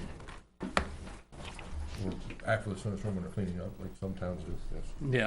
Yeah, and, I wanted to Now, as far as like the signage that was going to go up, that will be asking the trucks basically to come out and go out onto 114, correct? Your trailer trucks and what have you. So you shouldn't see any trucks taking a left-hand turn and going down towards Riverdale and up River Road at 4:30 in the morning, correct? Correct. Okay. They shouldn't be pulling out of there 4:30 in the morning, and their hours of operation are at 6. Okay, well, I see one once in a while. No trucks go out Oil Mill Road and go straight down Riverdale But- Road. No. But understand that any trucks that are not subject to the hours of restrictions of this property could be going there, say from Granite State Plumbing, at 4:30 in the morning. I don't know what their hours are, because we're They're on only the- talking about trucks from on this this side. operation. Yes, A lot of other but, people use the road. oh, yes, but Yeah. what I'm saying is like, the ones that are gonna be now combined, these lots are all gonna be combined as one unit.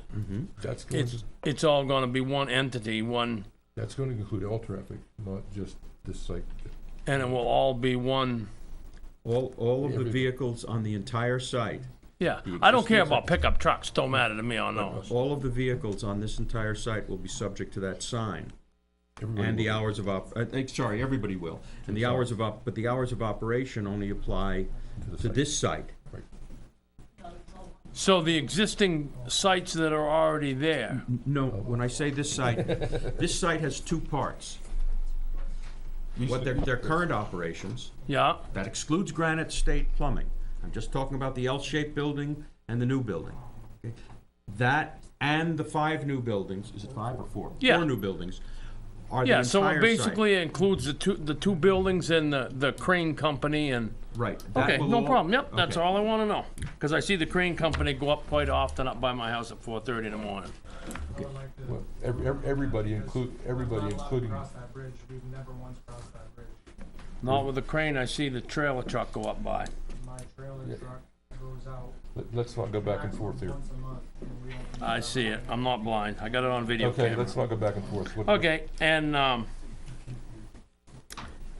the spaces for the employees, that was just another thing that I was just, if there was 72 spaces and they were all for employees, I just, now I see that you have the overflow parking, I believe, and it's just quite a ways for the customers to have to walk. I am sure that if I was renting a unit there, my customers couldn't walk to my place. I'd make sure my employees parked over there, so my customers. Yeah, I could agree, inside the I just I haven't, really don't I have think not that'd be- seen the new plans, that's just it, I haven't seen any of the new plans. I think I'd make sure that And, that would not be a and problem. the oil and gas separators, you're leaning towards just the ones not having any tanks for any, drainages coming out of the buildings then? Personally, yes. I have a feeling somebody else is gonna say no, but we can discuss that again. Okay, yeah, that's why, I know we had just discussed it on the last I had it written down meeting, back here and I forgot about it. I apologize. on the last meeting. And, the monitoring wells, was another subject I just wanted to touch base on, because I know we had mentioned about a hydrologist discussing exactly where they would be located. But that's all, and thank you very much for your time. Thank you. Thank you. Now come over here once. Hey, Dave Nelson. Hey, get over here.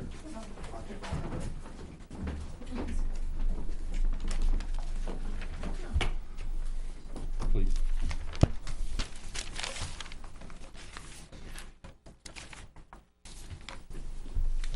Thank you. Thank you. I am Sheila Cleveland, 368, 370 Riverdale Road. I'm going to read a letter from my husband and I and my son and his wife that live on this property. We are writing with a concern, and I'm sorry if I'm not offending anybody. I'm writing what my observation is. We are writing with a concern about the traffic impact study regarding the proposed development at 24 Oil Mill Road, which was held on June 13th for roughly 24 hours. During that day, amazingly, the heavy traffic to and from Oil Mill Road that the neighborhood usually experiences seemed to cease. If we lived in that kind of neighborhood, none of us would have requested traffic study to be performed. I am sure the results will come back with a low traffic in our area, which is really sad, as it's not going to show the actual amount that flows by on a daily basis. Mr. Remillard could have saved himself a lot of expense. You know, actually, if you wanna hire a traffic study, you can do one yourself. No, might have to do that. Okay. Just want you to know. But instead, it seems that businesses down in that park were made aware that the traffic study was being performed. And this is the person we have to deal with in the neighborhood when and if the project gets approved, although he's gonna be selling the condominiums. Again, we are sincerely asking not just for our own future health and welfare, but for our children as well, that you not approve all 4 buildings on this proposed site plan. And I have a, file that I could email you, and, because I did my own little traffic study with a camera of traffic coming in and out of Oil Mill Road for probably 14 hours. And within that time, mostly just coming out, there were over 200 hits in just coming out, not even going in because they go too fast going in. So we would encourage you to order another traffic study and see that it's conducted longer and under normal business operating conditions.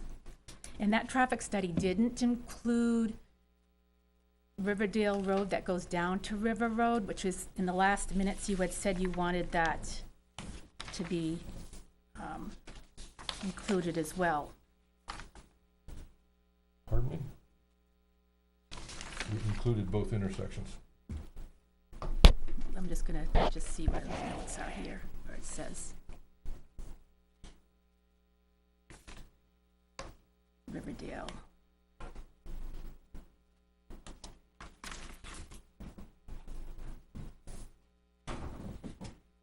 Okay, so it was suggested that such a traffic study could show peak and daily average traffic as well as the traffic capacity of River Road, North River Road, Riverdale Road, and for Route 114. So the traffic coming up over the bridge going onto Riverdale through 114 was not. No, we never asked that. So even though it's in the notes, it's not part of it. I do have a part, I printed out the notes from the last, All that the minutes. traffic goes through the same intersection. He studied the intersection. She's talking about River Road, Riverdale intersection. I Right. don't believe we ever talked about that intersection. Wait, could you be more clear? I'm not sure I understand which intersection you're talking about. So if you're coming up over the bridge, Yeah, so this is, say this is the bridge right here. yeah. And you're coming from River Road to, this is Riverdale. Coming up over the bridge to Riverdale, this is 114 this way. This is north. This way. So the traffic coming up here wasn't monitored at all, or actually going down, I should say. Even the traffic that was diverted to go down over the bridge instead of coming up to our road on 114. So that, this was not, this area over the bridge, down over the bridge, was not monitored, But the vehicles going over that bridge, right? in both directions, doesn't it have to go out, Out to 114. go out to 114? So It can wasn't it leave. captured by the study? They can leave the industrial park and go down over the bridge instead of going out to 114. But I the see, inter- and that wasn't counted. Right. But the intersection at North Riverdale, whatever it is, the T intersection, was studied. Right, the T, this T was studied, but not going down over the bridge. Could you mark, Well, yeah, but by studying the Yeah, inter, the map isn't good, sorry. Nancy, say your name. Nancy Christian, 54 River Road. Okay. River Road. North Riverdale Depot, okay? This is Riverdale Road. Then you have the stop sign, okay? This is Riverdale Road going out to 114, okay? So the traffic study was here, no, yes. it may have been there also. Yeah, and this is where it was. So the traffic that normally goes this way, that is so frustrating to the people who live here, like this nice lady here, just decided to go that way. That may very well be, but And however, all the people here noticed the extra traffic. the intersections we were talking about were at the intersection right there. The intersection. Yeah, No, not there. this is the stop sign. Yes, they studied that intersection right Yes. there. The intersection, Yeah, all three ways. I understand, no, but they Yes. didn't count this Yes. traffic. Yes, they No, did. they didn't. Yes, they You did. saw it. You The had, traffic capacity of River Road yeah. to North, to Riverdale. However, the traffic study that was just done had only one point. I got a and it was question. there. How do you know that when you haven't seen the traffic study? Because they saw the equipment. They You saw did- the equipment being set up and they You saw it very being well taken may have down. seen, but you haven't seen the Yeah. study? You didn't see the. Then we'll see the study. Then And you, Let's you just didn't see the see the study. person sitting in the car counting the cars either, did you? Did you? Okay, he counted that What I'm intersection. just making sure that you realize is what they're concerned about is that all the people who normally go this way went that way instead. So your traffic study All I'm was trying not to say accurate. is the traffic study, Yeah, this intersection, yeah. there's traffic in this way, there's not traffic Yeah, that way, yeah.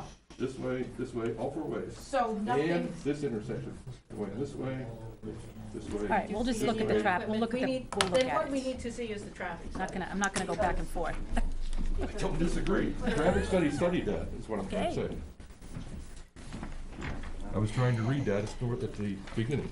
But your concern was that the only rubber on the road traffic counters that you saw, There wasn't rubber on the road, though.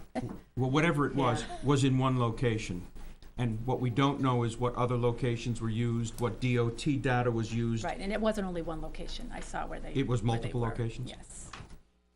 Okay, and the next thing I have is who's responsible for replacing the guardrails that were taken down on this road, Riverdale Road, section to 114. Wetlands are down there, so who knows if there any other big trucks could fall down into the wetlands that are down. I would assume the insurance company for the owner of the car, but I don't know that. This is it right here. Yep, and I there's remember. wetlands down. Yep. And there's there's soft sand there. Also, did you find out about the rules of the salt on the aquifer?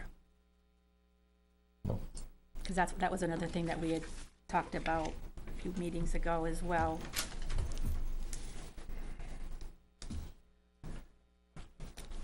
And was an environmental study done? A wildlife study? No. Environmental, Environmental study, a wildlife study? not to me it's not, but is that, were you talking about wildlife? Well, it just said the You talking last about minutes as hydrology? well. You It talking says, about- Mr. Fillmore, second by Mr. Kirk, moved that the applicant at its expenses provide the board with environmental study showing proposed locations and depths of wells to monitor contaminants that might be discharged. That's what I said before. He talked to the geologist and they showed 2 locations of watering wells. Did they do a study? I don't believe so. But are they going to be? I hope so.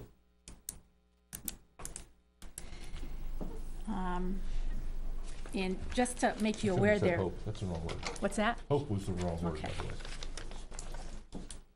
What would you say differently? They will. We made a motion, told them to do it, so. And also there is a, I called Fish and Game because I did see a wood turtle that are species of concern as well. So I know you said not a wildlife study, but I do, I've been in contact with the Fish and Game, and I have an email saying that the species are of special concern and are protected by the state of New Hampshire. And I'll give you all of this information, but it's too much to read about the wood turtles, and that they're vulnerable to extinction. One other thing is, my son isn't here tonight because he's in another state, but he expressed concern about pollution in the aquifer and asked for a baseline water test for the aquifer itself. Yep. And he asked that a condominium association documents provide for covering the cost of cleaning up a chemical spill on the site, if one should ever occur.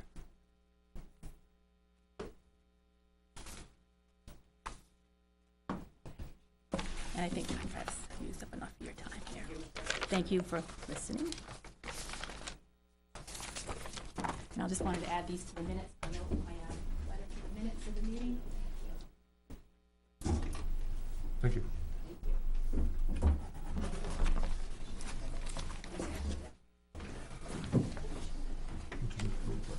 Yeah. You want it? I don't know. I think she wants them read into the minutes. Well, she read them. She So read they it. should, Well, I'm not gonna That's read so it we into the can copy minutes, it. but you will attach it to all the, when we get documents, what do you do with them? I refer to them in the minutes. What happens to them physically? Get put in the file, hopefully. That's fine, but, I mean, something, they're accessible if somebody wants to, oh, says, yeah, no problem. for your successor. April 16th. I hope not. Thanks. Yes, ma'am. Hi, I'm Joanne Rumrill from Goffstown. Could you spell that again? Joanne Rumrill, Rumrill. Thank you. I was asked to read a letter from Tracy because she couldn't make it tonight. Now, Tracy lives in the old schoolhouse on that old 114 where it ended, right at the oil mill. So she wrote a letter and she said, "Dear Weare Planning Board Committee, I have concerns regarding the traffic impact study that was performed on June 13th. I live on the corner of 24 Oil Mill Road and Riverdale. During this time frame, the traffic seemed much lighter than ever. Wish I could say it was like that on a daily basis. I can attest that the traffic coming and going out of Oil Mill Road is much heavier than what appeared on Wednesday. I'm writing to request that a third-party review of the traffic study that was performed. I have lived in this neighborhood for over 20 years, and I'm getting the brunt of all of this increased traffic and noise. I now fear it will get worse with 4 additional buildings. Please do not approve the proposed 4 buildings until the traffic and noise impact can be accurately addressed. Respectfully submitted, Tracy Welch of 4 North Riverdale Road." And there's still questions that some have forgotten about the fire issue. Is there going to be fire? What was the question? Is there gonna be fire? Is there adequate fire? Fire, like if there's a fire up there, I mean, the whole neighborhood's gonna go. It's burned down before.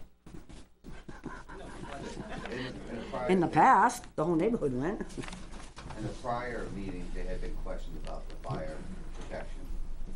Remember the Board of Fire Wards, we've agreed to provide some form of adequate fire suppression, protection, either in the form of a draw pipe in the river, fire pond, a cistern, or sprinkler. We have agreed to do some type of firefighting water supply. I assume we're gonna be getting a letter from the fire I woods. asked Chief Zena 2 weeks ago to write to you of our meeting with the options that we discussed at the full Board of Fire Wards. So that's a non-issue. It's just, we wanna have our options open because, in this economy, everybody is busy, so to run numbers for a sprinkler system and water storage, or, the cost of design a fire pond, or, a draw pipe in the river, which is probably not practical, or the cistern. But we are gonna provide that, based on Okay. the daily flow required. Because the neighborhood is full of old homes, as you all know, they're from the 1800s. Well, we're not talking about the neighborhood, this is for the site. Yeah, but if you protect it fire-wise, you know, if that building goes, it's gonna land on everybody else's roofs and cause a neighborhood. It's just that there's a lot of old structures in the neighborhood, and I'd like to not see it all go up. Thank you. Thank you. Can I have that letter? Oh, okay.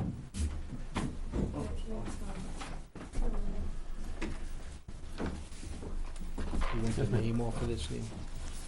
Hmm? You want the Yeah, name off? oh, thank you, I appreciate it, I didn't know how to spelled it wrong. My name is Linda Beliveau. I live at 367 Riverdale Road. I call 367 Riverdale home. I do care about the neighborhood. What happens in the development happens to the neighborhood. I almost lost my son Tuesday night. He was in intensive care fighting for his life. I'm not here for any gain, but except to have a house, and I'm here to talk about the traffic. I'm sorry, could I have your name What was again? your name again? Sorry. Linda Beliveau.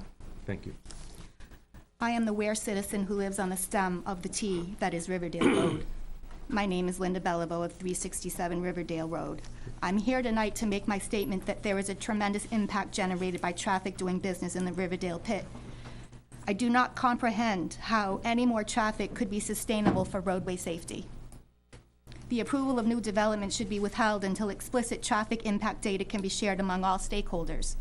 The latest development in the Riverdale pit was approved with the collection of subjective data, narrative, that it would not create much additional traffic, but it has added significantly to the traffic impact the neighborhood must now endure. The same narrative has been repeated for this Riverdale pit expansion request. There was also a very brief 24-hour traffic impact study conducted. I would very much like to know that the study acknowledges the heavy burdens that are pre-existing to the homeowners, the neighbors, and the town of Weare taxpayers. It seems like Riverdale STEM is the forsaken road used to exploit revenue, haul Weare soil out of town, carry Austin Powers explosives elsewhere, install new plumbing systems everywhere else, haul junk vehicles to a graveyard. This is a little road, and the proposal before you your request would transform it into a mighty outlet road. The little road is in a decrepit condition. The guardrails have been plowed down by pit traffic. The speed sign has been plowed down by pit traffic. The yellow lines have been worn away. Police enforcement is minimal. I believe that the proposal before you for additional development will require all the due diligence you can collect. I believe the town needs advisory on the traffic impact. I believe this because without advisement, the town will be vulnerable to liability. Why does the guardrail lay flat on a road traversed by a large amount of dangerous heavy industrial traffic that doesn't have any shoulder on a slope that rolls into wetlands? The selectmen voted to approve the obtainment of signage to prohibit pit traffic from traveling in any other direction but the Riverdale STEM. SNHPC has educated me that this type of signage is not enforceable. Once again, just narrative, just ill-advised decision-making. I request that the planning board seek the advisement of NHPC to conduct a traffic impact study to study the vehicular dynamic of this Riverdale T so that provisions are included to protect the town of Weare in a sustainable way. I believe that the results of professional expertise can strengthen the decision-making to ensure all stakeholders' interests are explicitly protected. I heard a lot of ambiguity. I heard a lot of perspective, different people's perspective on what manufacturing is. I heard there's a welding shop down there, oxygen tanks, explosive oxygen tanks. Are we, the neighbors, the only people here that are concerned about danger? This is our neighborhood. Are we concerned about people who work in the pit? Sure we are. Are we concerned about the neighborhood as a whole? Sure we are. Are we concerned about encroachment to the village? Sure we are. We don't want ambiguity anymore. Most of us here are long-term residents of this neighborhood. Please listen to what we say, and please try to find some explicit decision-making results. Thank you. Thank you.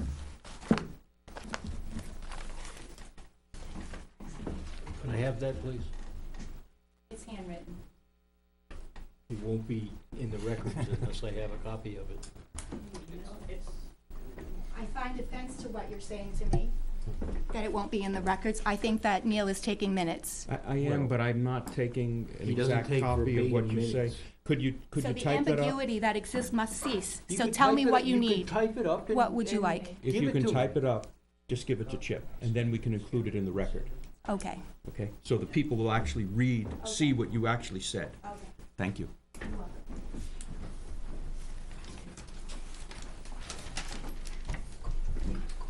Yes, May sir. I, just one question? Again, George Shaker from New Boston. It seems like there's a lot of unfinished business. Like there's some studies that maybe haven't been done that are expected to be done and new plans that were just submitted. So can you just describe a little bit what the process is like going forward with, given that? How does this unfold? What I'm I not want the asking process for to go, or what the decision board making. wants the process to go. Well, we're gonna have a discussion after we're done with the public comment. I'm gonna close the public comment. We're gonna have a discussion about the next step.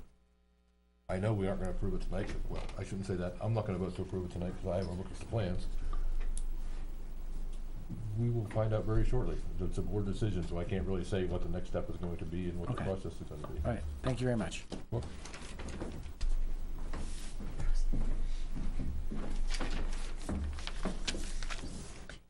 Hi, my name is Emily Rose Bainton, and I live at 11 River Road. And I've recently become very acquainted with the interior of this room, attending many meetings on the proposed property development in question. Besides the incredibly intensive education I am getting about town policies and politics, and the friendships that have been forged in my little neighborhood because of it, I must say that this entire experience has been very disheartening and an eye-opening look into what happens when you're disengaged from local politics. Fortunately, or unfortunately, depending on your perspective, I am and we are all very engaged now. I want to echo the concerns of the other Riverdale Village residents who have spoken today. I live in a house on the property directly across from the proposal, and as such, I have a large stake in the matter, but the truth is everyone in Weare has a stake in this matter. Everyone who's served by the aquifer underneath the proposed development has a large stake in the matter.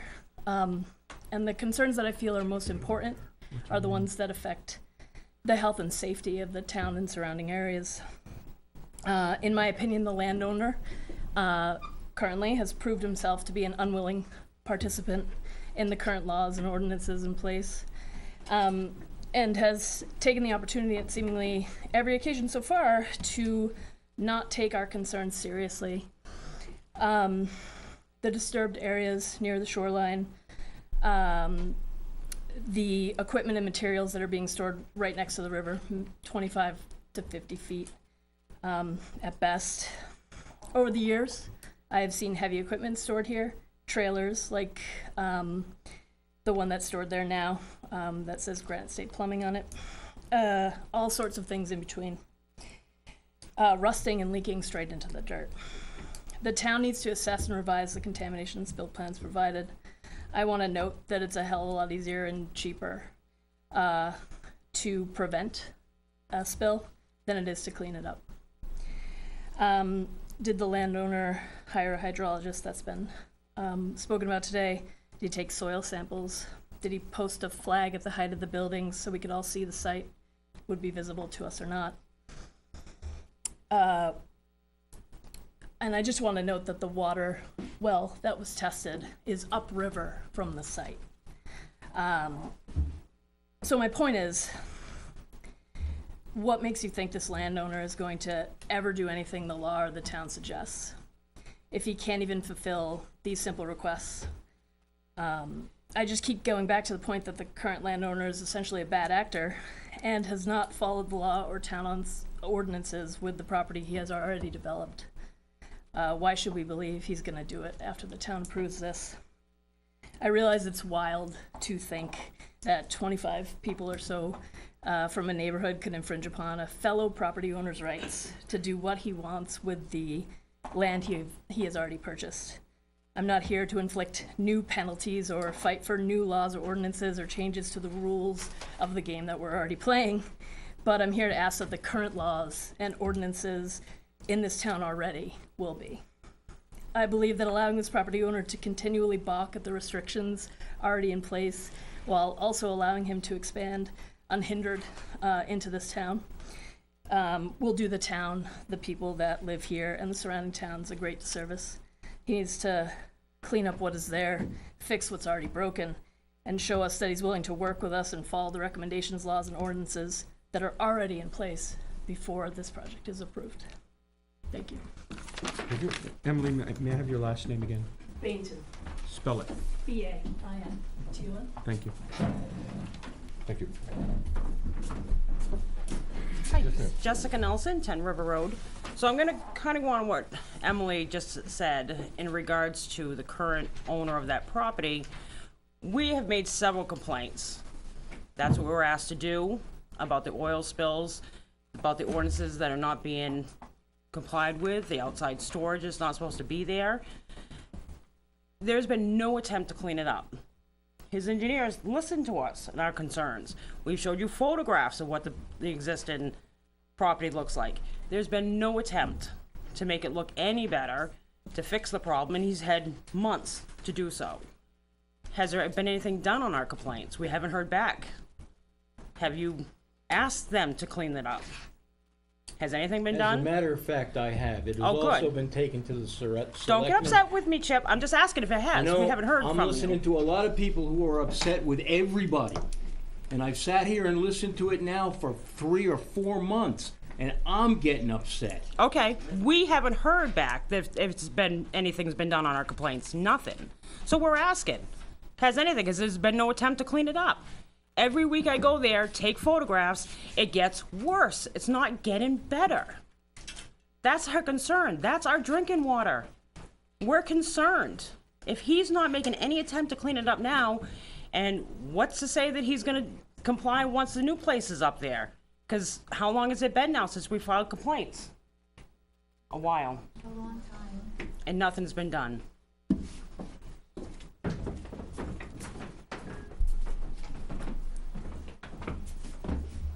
Let's get something clear. The existing site has an existing approved site plan that is in compliance with the ordinance. The equipment and stuff that's stored outside is a permitted use. It doesn't fall under the definition of a junk yard, which is what is mean by no outdoor Well, storage. at any rate, Mr. Goldberg, the whole compliance issue is not a planning board issue. It's his issue. Now, It's Chip meaning code enforcement officer, not Chip meaning land use coordinator. Understood. Yes. But we had a site walk. This is our third meeting, and we said, yes, there's remediation needs to be done. What do you want to see? We haven't seen that yet from the planning board or a recommendation. I've spoken with my client, and I've told you twice Yep, you just said a little bit. that he is willing to do that. Now, I've held my tongue. I've driven around the neighborhood. There are some people sit in this room that operate heavy equipment in their business, and they start their equipment up before 6 a.m. There are people that sit in this room, if you drive around the neighborhood and look, that have junk cars over the aquifer. There are people that sit in this room today that dump animal waste directly into the wetlands. Dump what? Animal waste. Animal waste. Directly into the wetlands on their property. You can see it from the road. It's quite hypocritical to say that we're gonna pollute the aquifer when there's an aquifer protection ordinance in place that we are in complete compliance with to protect the aquifer. And they sit here and tell us, and they file complaints, and they have violations of their own. I'm not naming names, but I have pictures too. And maybe DES would be interested to have those. It goes both ways. And to sit here and say that my client doesn't comply with the laws and ordinances, he does. He has approved site plans. This plan is proof. And under the ordinance, his operations existed pre-zoning and pre-aquifer protection. Under that ordinance, he's grandfathered. He cannot increase that use. He has not increased that use, excuse me. Okay? There are laws in place. That's in the zoning law. To say otherwise, people are woefully misinformed. They don't understand. Now, we have said repeatedly, upon agreement, we will, and I say we, my client, will address those situations. We've clearly said that we will. You said I can't be any clearer. And then people get up here and say, well, we're flouting the regulations. We're not. What occurred on site is pre-existing, non-conforming, and it cannot be increased. And the well that the last woman spoke of 2 women ago is hydraulically down gradient, according to the aquifer, the USGS publication. It's not upstream. It's hydraulically down gradient. So Her well being a dug well, if there's contaminants on site on Mr. Emmerich that's going down and hitting that separate water table and running towards the river, like the published USGS documents say, then her well would be contaminated. But it's not, it's clean. And to suggest otherwise, you're not paying attention.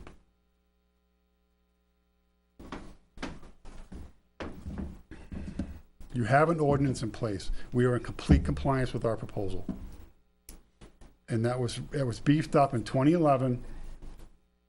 We can't have hazardous materials on site. We can't manufacture hazardous materials and store them on site.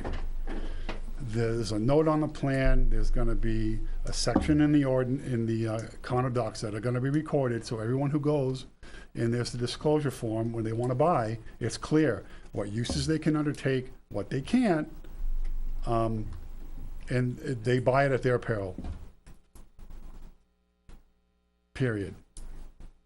It's that simple. Okay, let me finish with the public comment though, please. But let's not have a back and forth argument. No, I'm not here to argue. A statement of fact. It's more rhetorical than anything. My name is Kim Boothroyd. I live at Spell it, please. Boothroyd. My husband George and I live at 422 Riverdale Road in New Boston with part of our barn in Weare. So, and I'm on the New Boston Subcommittee. I'm trying to figure out how to shape my words. I've been as you have, Mr. Meany, for the last 3 or 4 months at these meetings, the back and forth, the group of people we come here as the Village of Riverdale is not here to argue. It may look that way at times because people's buttons get pushed and frustrated. We come as a community. We'd like to think that we're all a community because living in New Hampshire and in the county of Hillsborough and our values as people in New Hampshire, we believe strongly in our communities. I find it, watching you all try to operate, and all due respect to Mr. Dahlberg and his applicant, it is incredibly undermining to the board and disrespectful to turn in plans the day before so that you don't have full answers to questions that the community is answering. And but at the same time, Mr. Dahlberg already apologized for that. I understand that as statement of fact. I'm not trying to disagree. And I think that Mr. Dahlberg knew that we were not going to act on these plans tonight.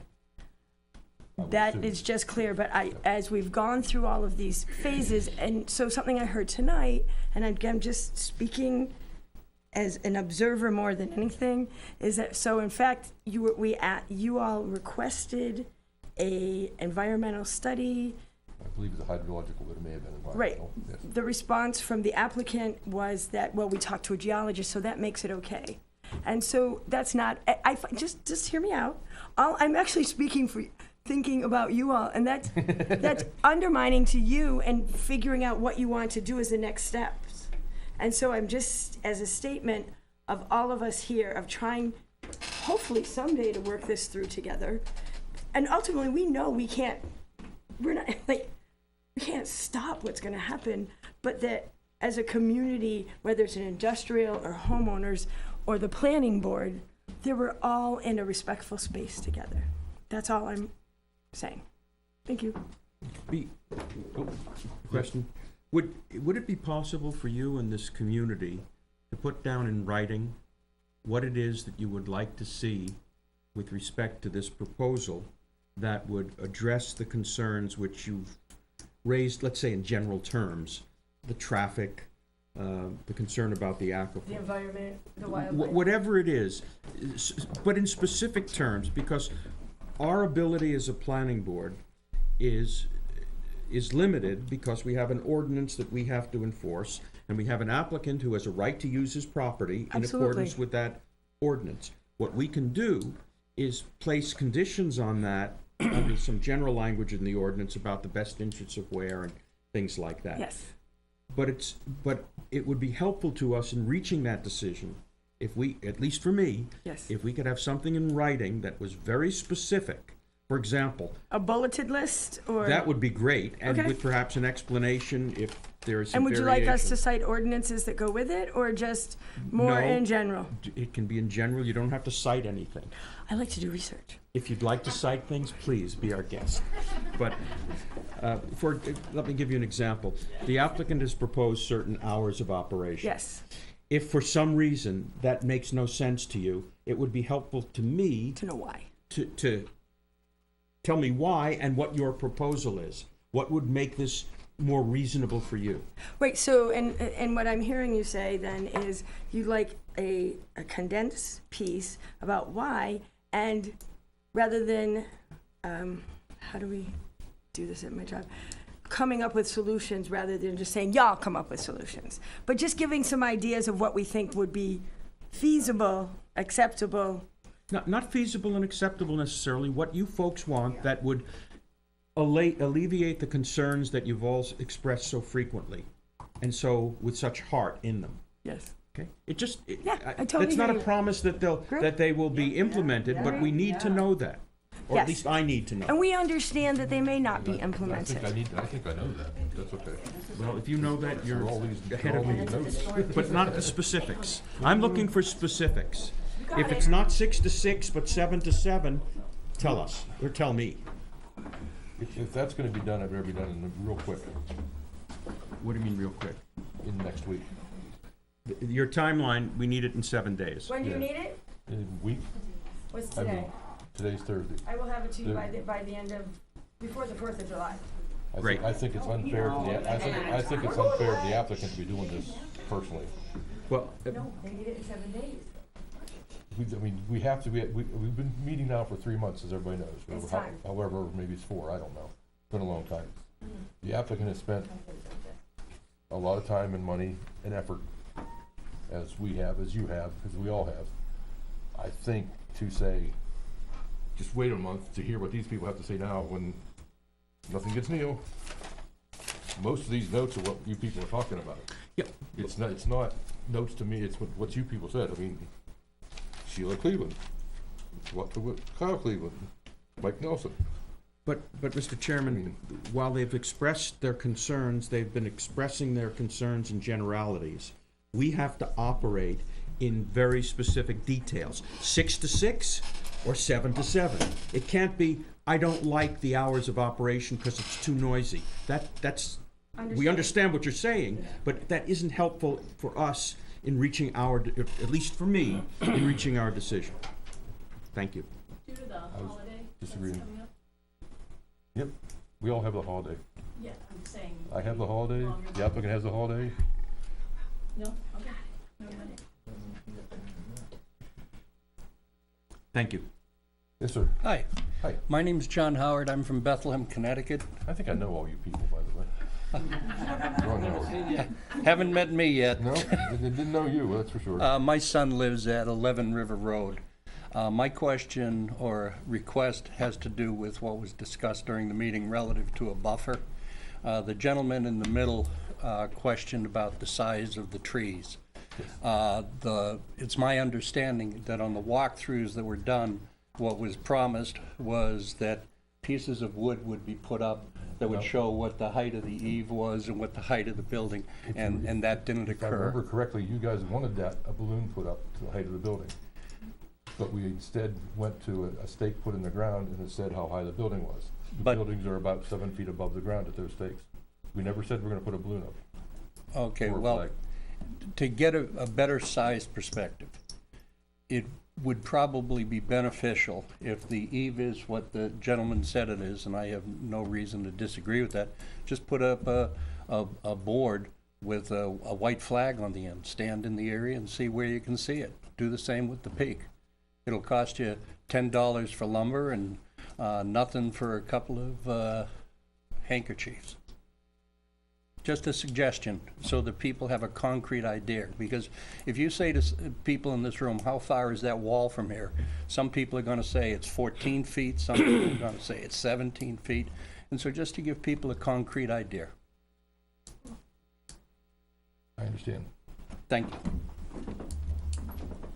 Mr. Chairman, at the last meeting, we discussed We didn't discuss an environmental study, we discussed us approaching a hydrogeologist on the best placement of a monitoring well on site.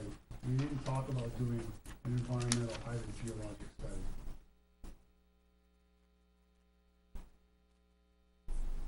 Well, I will admit I do not know what the minutes that Neil took say yet, although I didn't read them once. I might have with it. My notes have in red pencils and asterisks, monitoring well study by an environmental, yes. It was, where is the best place to put a monitoring well on this site, considering what's gonna occur on site?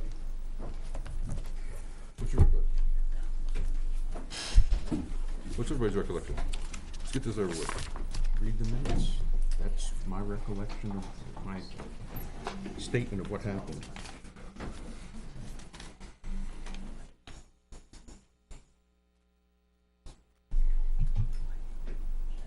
Isn't there video?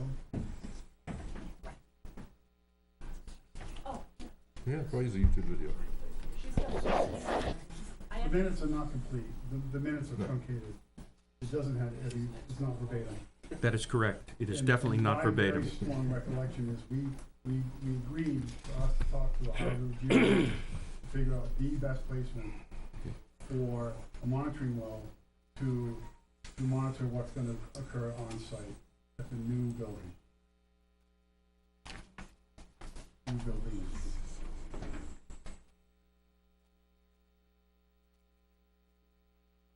Mr. Fillmore, seconded by Mr. Kirk, moved that the applicant, at its expenses, provide the board with an environmental study showing proposed locations and depths of wells to monitor contaminants that might be discharged inadvertently from the site, the entire site, not just the portion containing the 4 proposed buildings.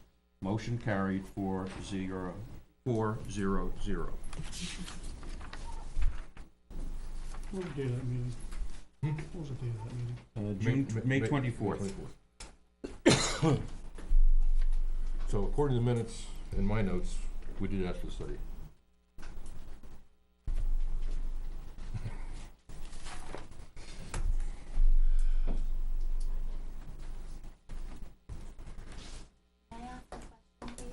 Certainly.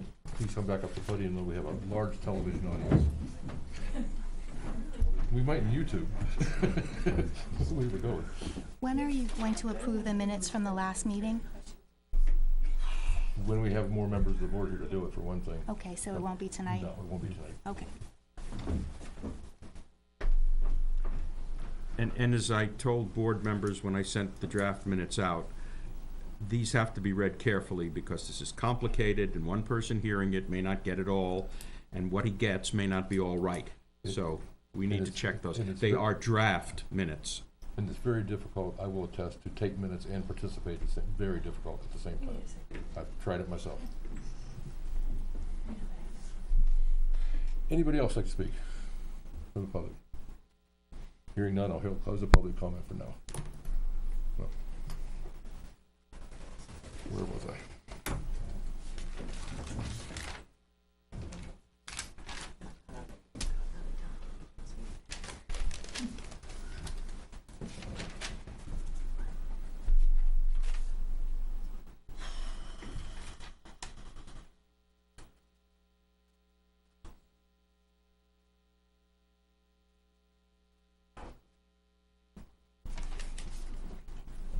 To give the applicant some direction, why don't we talk about the remediation behind the existing building for a minute? Why don't we have the applicant propose something about the remediation behind the existing building for a minute? Okay. Can you discuss the remediation behind the existing building? What you're hoping to do discuss with your I think client? in a nutshell, we would excavate the, first, whatever it is, soil that has the, So it's, material on it, I don't wanna say what it is, but I So- really don't know what it is. so if it, go ahead. To clean soil, have it disposed of properly, and then we'll show a grading plan and pavement, at, like 0.5% grade, so it doesn't run off. It sits there.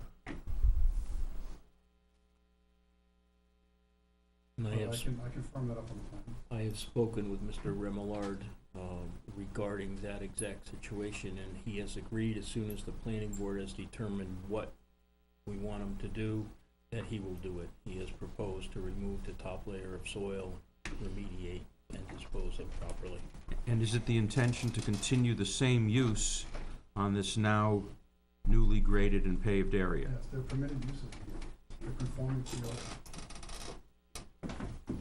He was also talking about waiting to find out what exactly was gonna go on there, whether he was gonna pave it or not before he removed any materials.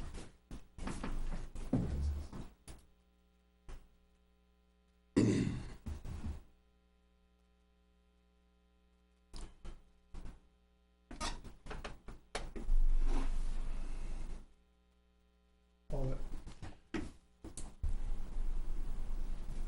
Basically, we're talking about, I really don't wanna write in this plan right now. Like you said, you have some smaller ones of these? Do we have more of these? We could have Yeah, some we'll have on. more. You Okay. can write on that. I just wanna keep one clean for you to review and write on it. We're basically talking about the area between the existing pavement, where it sticks out towards the site, towards the Right. PSNH. Not even to the easement, cause that's on the slope. Well, he's got that edge there. See where he's got that edge? It says, No, this line. right, So we're talking about, right. I don't know, nobody can see me. We're talking about from the building, the existing concrete pad, the pavement, and the bottom of the slope against the power line. That little six-sided figure, so to speak. Yes. I didn't know we had that.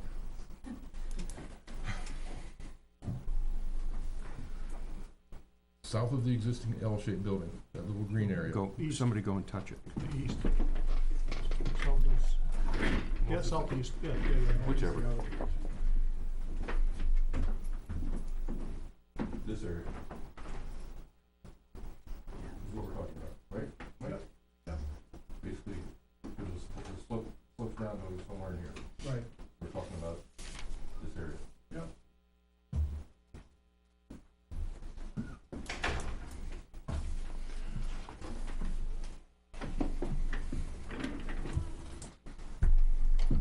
Now, there's two ways to approach it.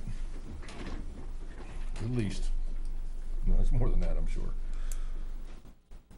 We can do testing and all that kind of stuff and have people take soil samples and come back and analyze the soil and say you have to take out X number of inches of dirt.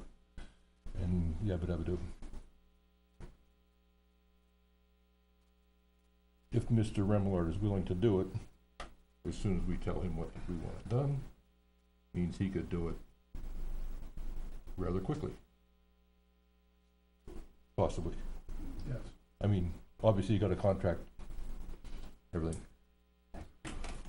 Why couldn't we have, and I'm not gonna name any companies, but there are companies out there that do soil testing that could just visually inspect it while he's regrading, for lack of a better term, while he's removing soil, visually inspect it. So it's gonna take less than a day to do it. Yes, it's gonna go rather quick. It's gonna be a half a day job max, I would think, to have somebody watch him haul out contaminated soil. We, yeah.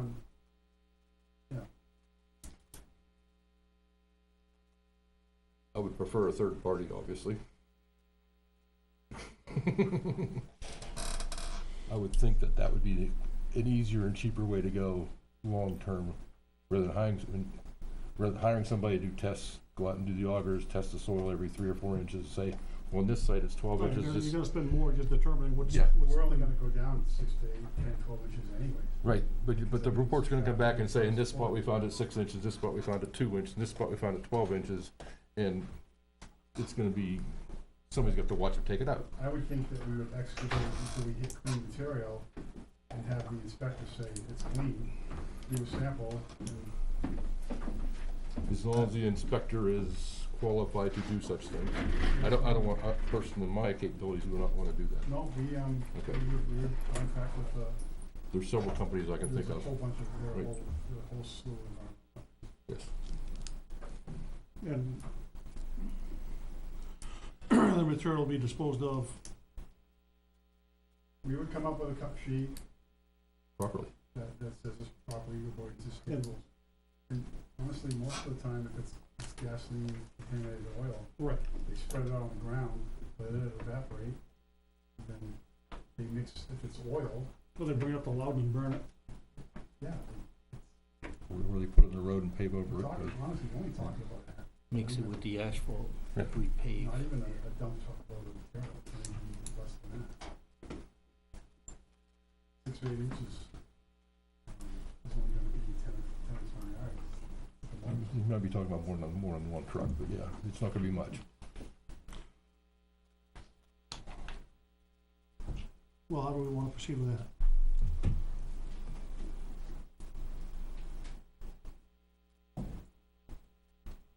Well, the problem is enforcement isn't the planning board's. I know. Isn't our problem. I think the planning board could make a suggestion that he does something like that, and hopefully Mr. Meany can relay He's the agreed to information. do it. Relay the information to Rimmer, He's Mr. Rimmer to agreed do it. to do it, Did you hear what we all said? yes. Okay. So I'm gonna make a motion that we suggest to Chip to have that done. Have a qualified third-party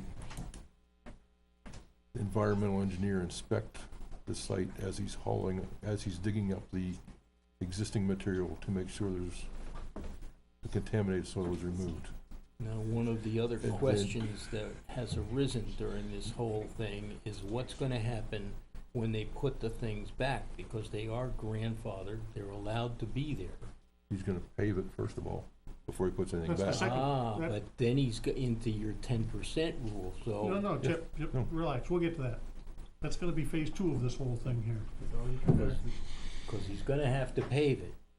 It's already compacted, it's already impervious. Oh, I know, Okay, so he's already part of it. but when he pulls his paver in, Nobody's gonna get upset, because I just said, Yes, it's already. but you know they're gonna get upset No, when he. they aren't, 'cause they're sitting. This guy's gonna say they're paving more than 10%. Chip, they're sitting there listening. All those people are sitting there listening to me tell them it's already impervious.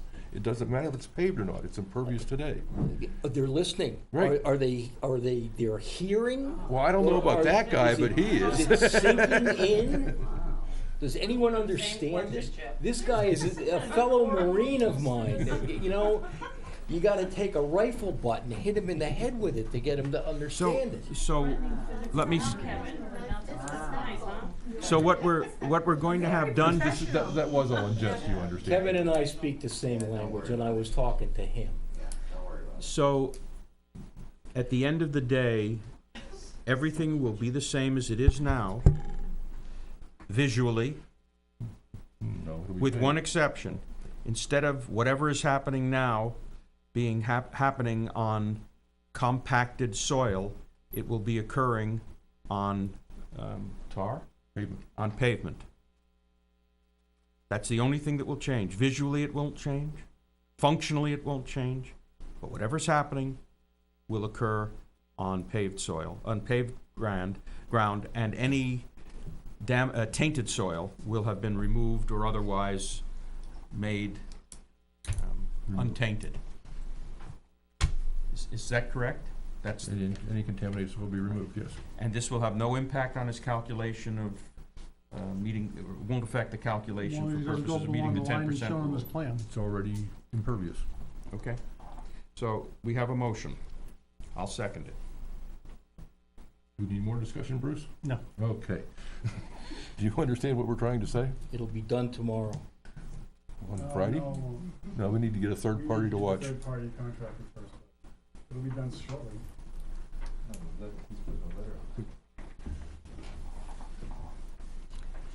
All in favor? Aye. Aye. Abstain, or against, abstain, okay. 3-0. So Mr. Dahlberg's gonna get you a name and when we can do it, and, We'll coordinate all of it. thank you. We'll have good records.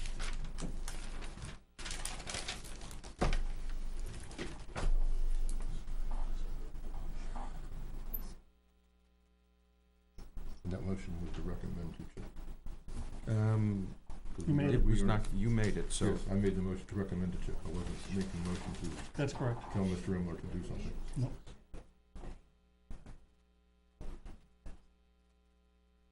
We're recommending it to Chip. Yes, because Chip's the enforcement guy.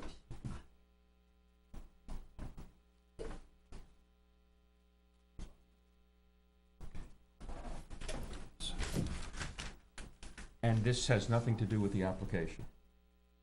This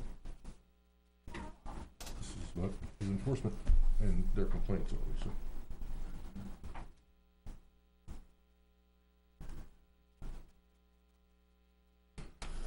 Okay.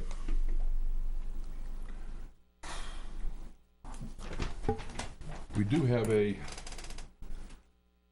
which I forgot to bring up last time, because we got to be a little late, a conditional use permit application, which I don't even know if I have anymore, which I should have, but it may be on my desk at home.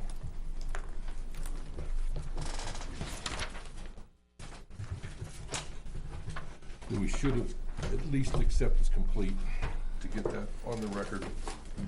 We also have a lot line adjustment application to talk about, which I have looked at months ago and forgot to talk about it, but I didn't see any issues with the lot line adjustment except for my names needed to be said.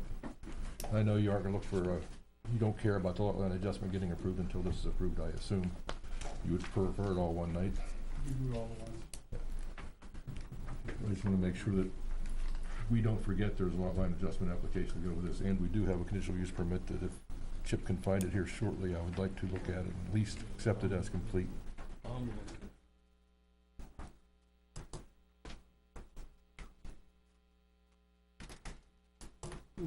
Looking for. Conditional use application you submitted? I think it's on my desk in the right corner, but I don't know if it's anybody here. Oh, I may have that. I thought I grabbed everything before I left it. So, Well, I didn't.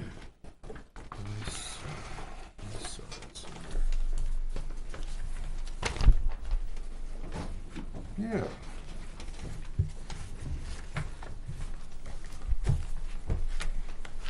Which I did look at a month ago, if you want to look at it. I just forgot to bring it up a month ago.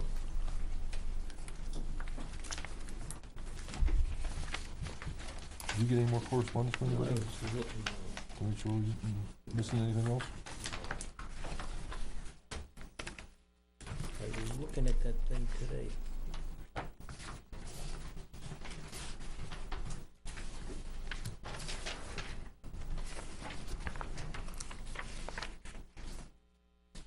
It's probably in that box of minutia that I have in there.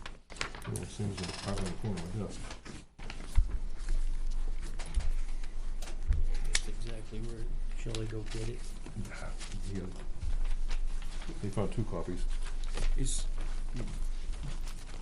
this an adequate explanation of what is being proposed? It says nature of specific request for this application for a conditional use permit. Construct 4 new buildings and associated paved areas, construct a detention basin, incidental gravel excavation for site grading. That's what yes, I believe it is. And we understand that the conditional use permit is to remove the 10% restriction on impermeable areas. Yes, we checked increasing lot coverage for Aquifer Protection District. and removing earth inclusions of the protection district. Got it. Thank you. You're welcome. Move we accept the application as complete. Do we have a second? I'll second. Discussion. All in favor? Aye. That doesn't mean we approved anything. Okay. Making sure. I'm just trying to make sure we're following the steps that we keep forgetting every once in a while. I keep forgetting every once in a while.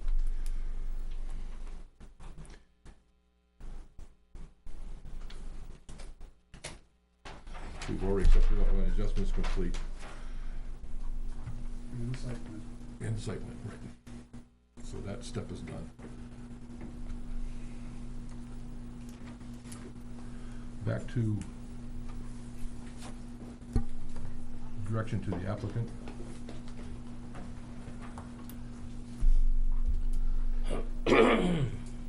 Neil is gonna get his bullet point list that's well-researched from.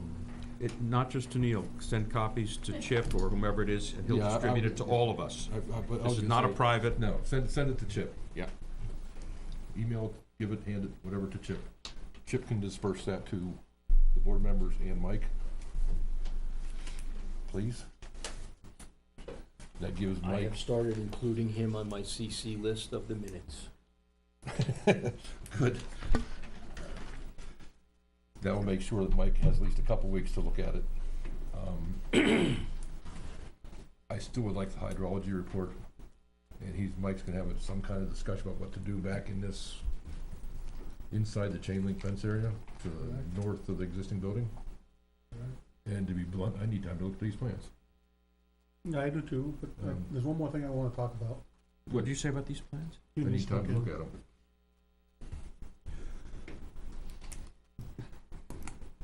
As you so nicely explained to a couple of speakers here about the conditional use permit request for over 10% takes care of the volume of the water flow. It doesn't Yes. address the quality of the water. Right. Given what he's proposed for uses of the buildings,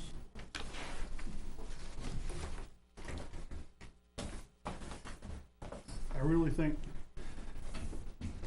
something to prevent anything from coming, washing out the building doors. It doesn't matter, I don't care if it's floor drains, as long as nothing comes out. Can we make condition all floors have to slip to the middle? Yes. You could put a, I hate to bring this up, but D&B lane. That's, Waste- I didn't wanna bring it up either, cause that's what I was thinking They make a of. barrier, they make a barrier. Right. Well, and that building had floor drains and they were sealed, so the whole floor slipped to the middle of the Right, building, but the floor drain wasn't there anymore. You could grade the floor like that. Yeah. And you could put one of those little, like a 1-inch barrier type of thing that doesn't impede traffic in and out, but Right. it contains, that's fine. What happens to the stuff that's now puddled in the middle of this sloped floor? Somebody's gotta clean it up. But Speedy it's dry. not going into a floor drain. Speedy No. dry. And speedy dry, it's like, No floor dry. people aren't gonna work in those conditions, they have to, they're gonna clean it up. That's kind of what I was It's thinking. unsafe. Nobody's gonna wanna work someplace where there's oil laying in the middle of the building, It's just, in the floor. And if he decides he wants to do floor drains, cause he doesn't want that to happen, that's fine too, but I mean, at least I don't want anything to come out the doors. no, I agree, that's why we have the, catch basin configuration that we do, and it has the daily bag, the filter, that's so if the adults suspended, get it. So every unit, meaning each unit, all 5 units, each building, will all slip to the middle of the unit. And every overhead door will have one of those dams behind the door. It'd be inside the door, so it doesn't collect rainwater, obviously. Right. I know they make a variety of those products, but just for that purpose. I mean, well, if everything positively flows into the building, then you don't need that. Right. So I guess it would be one or the other. I have no problem grading floors like that. Well, your buildings, What are the floors going to be made of? Concrete? Sealed. sealed watertight, yes, I'm sure we say that too. So your building's 50 feet wide, right? Yeah. And this list, what's gonna be in the middle of the building? So it's gonna be 25 feet away. At a 1/4 inch per foot, that's gonna be half a foot deep before it flows out the door. Yeah, Is I this don't going to think- be I don't think anybody's gonna wanna work in 6 inches of oil. no, Well, wait a second. These buildings contain 5 bays. Are we talking about a sloping floor in each of the 5 bays? Yes. Or slope, not for the entire building? So the guy who buys the building and buys all 5 bays, knocks down the non-load bearing partition walls, is going to have 5 sumps. it's No, not no. gonna be quite as abrupt as that, You but you only need 0.5%, it's coverage. But that's what we're I'm sorry if I exaggerated, but that's what we're talking about. There is gonna be an undulation, yes. By bay. Yep. Thank you. It's easy enough to do.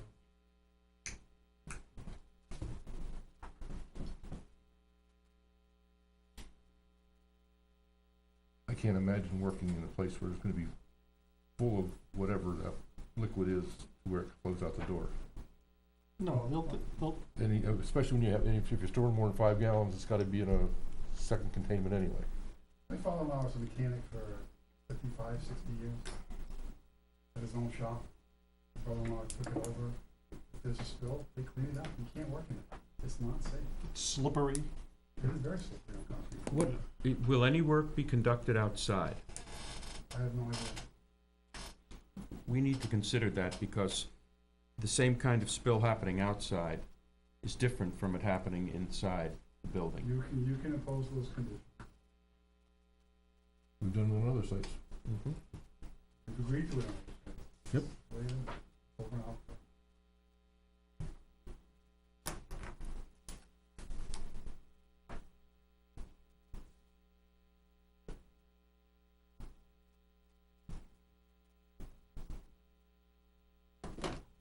The reason I mentioned the floor was because DES mentioned to me the floor. It was DES's idea, having the floor slip to the middle. Rather putting a drain in, just have it slope and sit there. Low, They hate drains. low tech, Yeah. but very effective. Oh, man.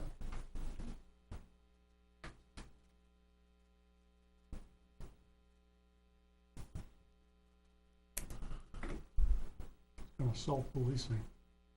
Yeah.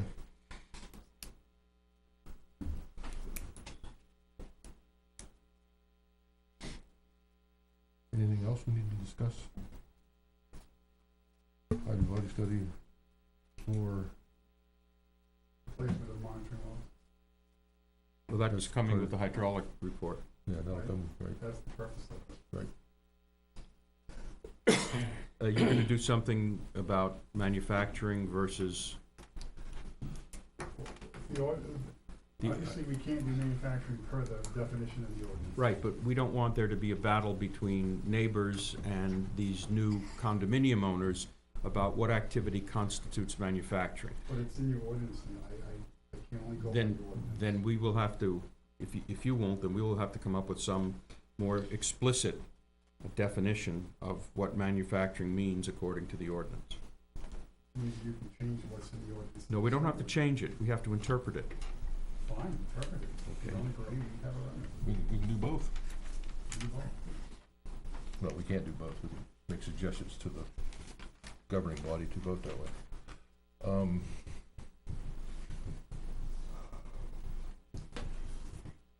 And I'm really having a dilemma with this alternate building style you've got. I don't like it myself. Huh? I don't like it. I mean, I see It's just maybe, me. I don't see how it's gonna, I mean, even with pickup trucks, I I don't see see how it's two gonna work. gable ends where it would work, the others, just, why have a big door that you can What are the drive two gable ends that you? on building one? I mean, yeah, building one. I Okay. think the two ends of that building, you could put doors on the ends and you could get in and out of them.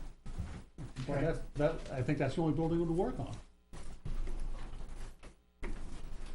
All right, we can restrict it to that one.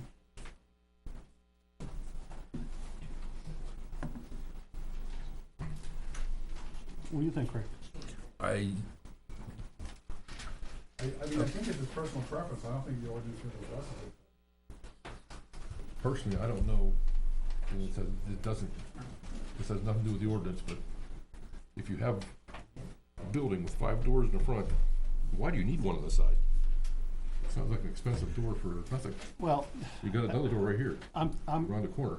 thinking that if the crane guy wants one of these buildings, he wants to come at the end so he can get his crane in one of these buildings. Because he won't, the building's not long enough for him to fit in I there. always wanted to drive Oh, it through. fits. I always wanted, Barely. We're in there now, it does fit. So that's what I'm thinking they're looking for, is for one building to do that so that they can accommodate, yeah, maybe. I mean, if you're just looking at the pickup truck, between building 3 and the islands is 30 feet. Could you get a pickup truck Yeah, and but why turn would it you need doors that big? Well, you don't for a pickup truck. You could, you do. Well, you might, because you can't in 90 degree and kind of. Yeah.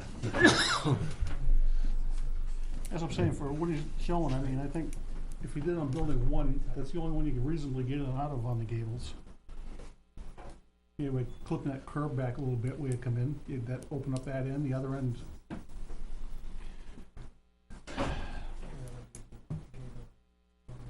If he's willing to restrict it to building 1, I don't see, that's fine. I can see a pickup drive around here and backing in. Same thing. Could a guy drive a crane in building 1 through those end doors? You could on this end, I think. What if there's no cars there? No cars parked there. One of the main reasons I would even ask for, or rather have a gable end loading, is because what I've experienced right now, I have side loading, snow slides off the roof, and you get 4 feet of snow load right in front of my garage bay door. When I pull out on a perfect summer day, I have maybe 6 inches of clearance on the top of the door. I have to drive over 4 feet of snow. There is no pulling out, doing anything, especially when there's ice that. If you wanted that alternate design on. Chip that up, it's really difficult, and loading is ideal, keeps the snow away. I'm thinking building 1 will work, and that's about it. I think if the applicant shows how he's gonna get a truck in and out of those buildings, he can go ahead and do that. If he can show us how the circulation's gonna work. Mike has already agreed that they can work with just having it on building 1. Or show a circulation plan. Or what? Or show Or show a circulation plan. If he wants it in all 3, Vehicle movement plan. if you want it in all 3, show us how he's gonna get in and out of there. 'Cause I don't see it in some of it, that's for sure.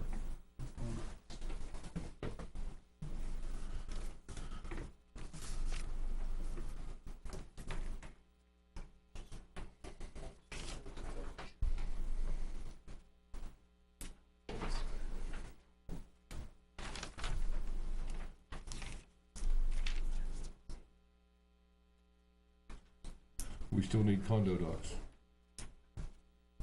I know. Okay, I just didn't want everybody to forget. If I don't mention it, I'll forget. They are sitting, I apologize, they're sitting on my desk.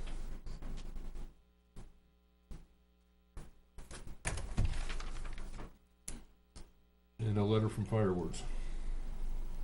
You requested that 2 weeks ago. I understand, I'm just Yep, I got it. repeating so we hopefully get everything.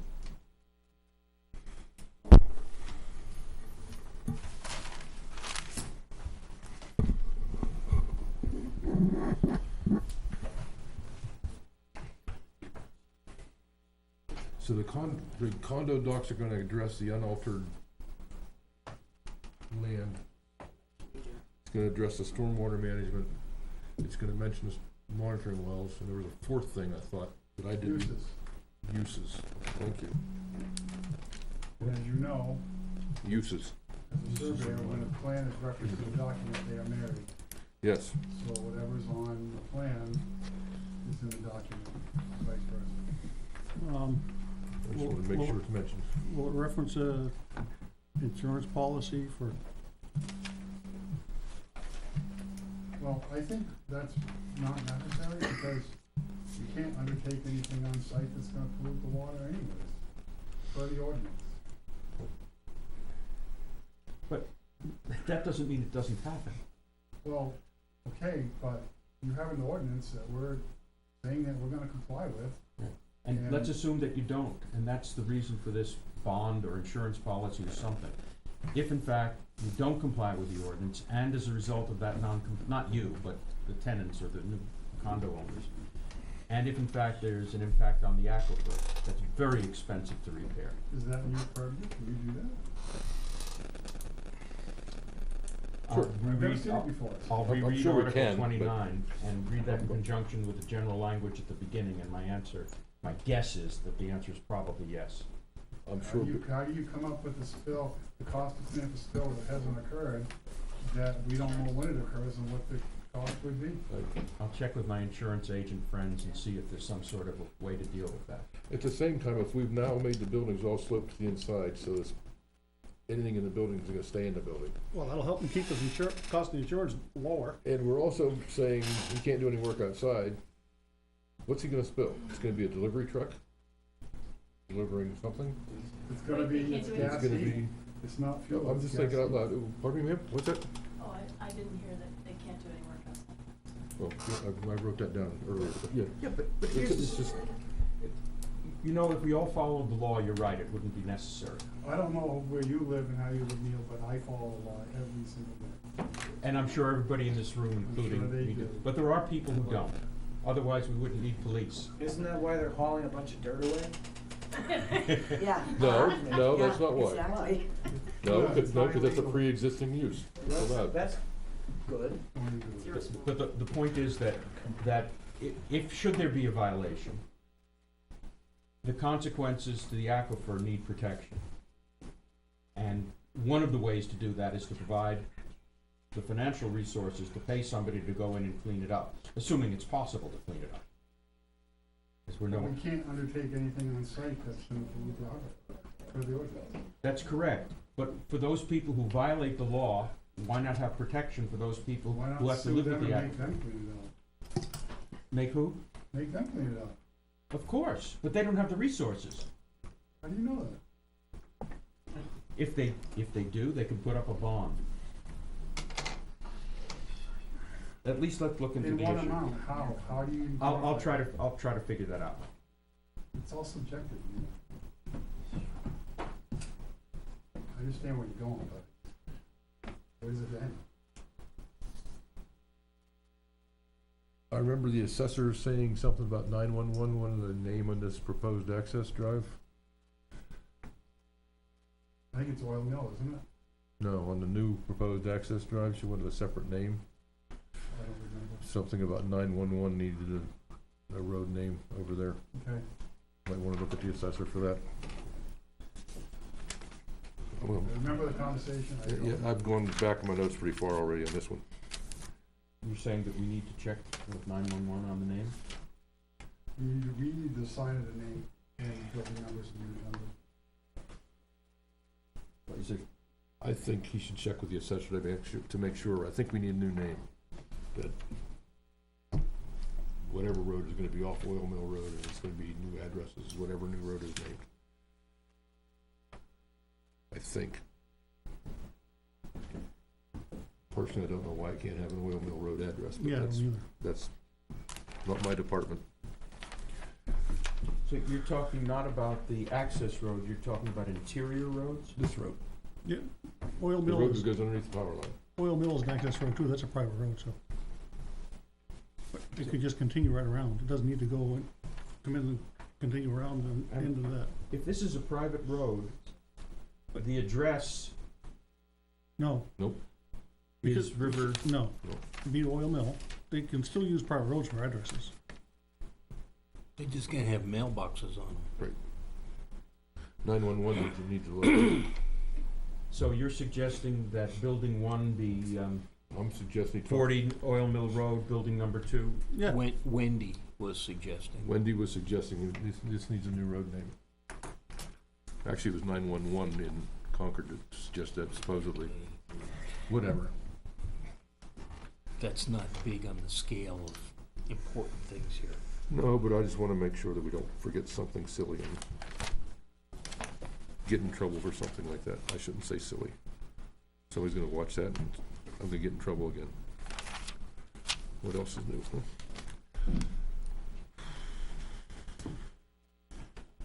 do we wanna have Meridian review the traffic study, or? I think Meridian has a traffic engineer.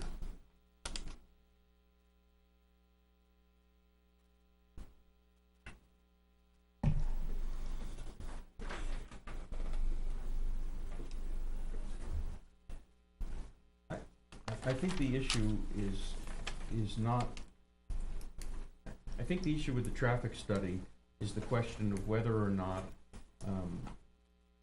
the traffic was unusually light on the day that the study was taken. And if we can find out from Mr., what's his name? Furnon,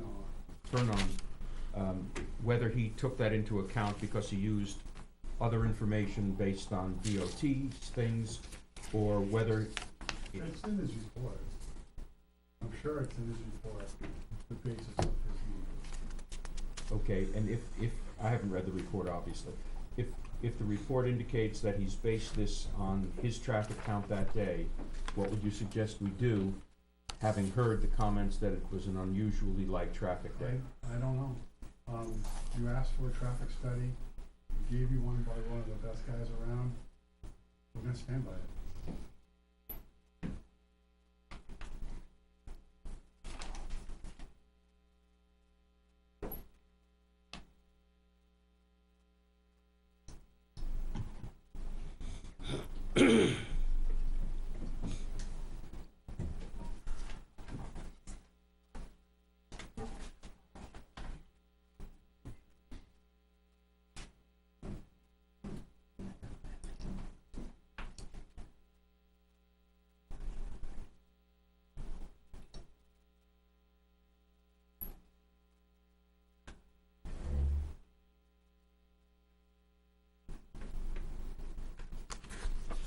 I think we need to look at this. I don't know if Southern New Hampshire can do it without billing us or not. I doubt it, they don't seem to do anything for free. Why not share a copy of that with the whole package with Southern New Hampshire? That's My just- guess is yeah. they will respond, Yeah, just because Sylvia has been challenged. yes, I don't doubt they're gonna respond. Who's gonna say, then we're gonna get a letter saying, "Dear Mr. Francisco, attaches a bill for reviewing this." No, you're not, you're giving them a CC. Or just let her know that it's available online, and she'd be interested in reading Mr. Dahlberg's comments. Did she bill us for her other review Mr. letters? Furnall's comments. Did she bill us for No, her other review you're letters? No, the yeah. one with the cover letter. Not yet? Or Not yet. I'll send it to her. But I want the whole thing. I'll send it to her. The plans speak for themselves. I'll send it to her. Good. The whole thing. We have a machine I can go scan and walk away. Goes in red on this side.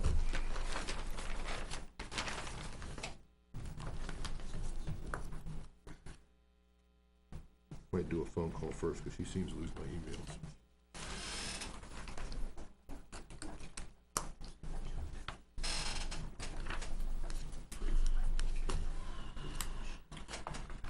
I gotta look at the plans. Okay, I'm gonna do something rather unusual.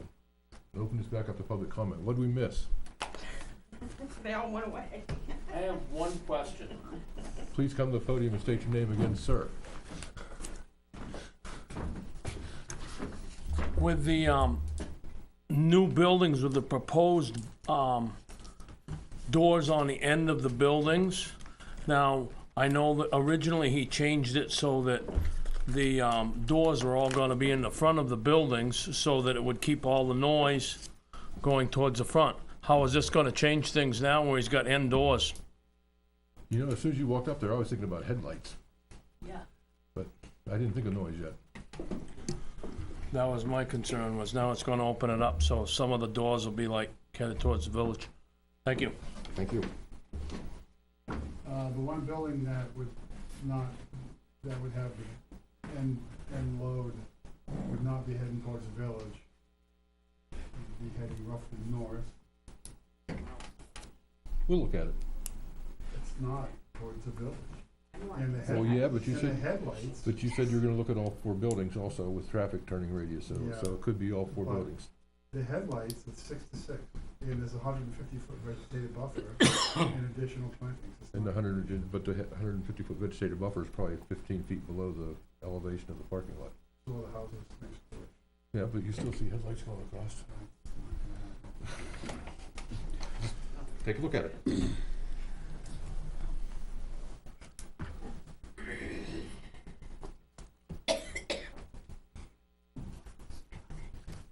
Is that it? scribe. You what? I'm the scribe. I'm waiting for the words of wisdom from my leader.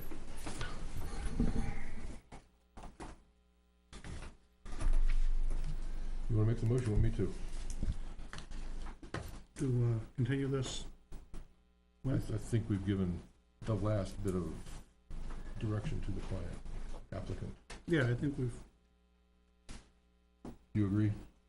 When are we We've meeting? given you about all the direction we can. Yeah, I think that's gonna end it. I mean, I think we've hashed out all the issues, we addressed them, and The next meeting is July, so shoot.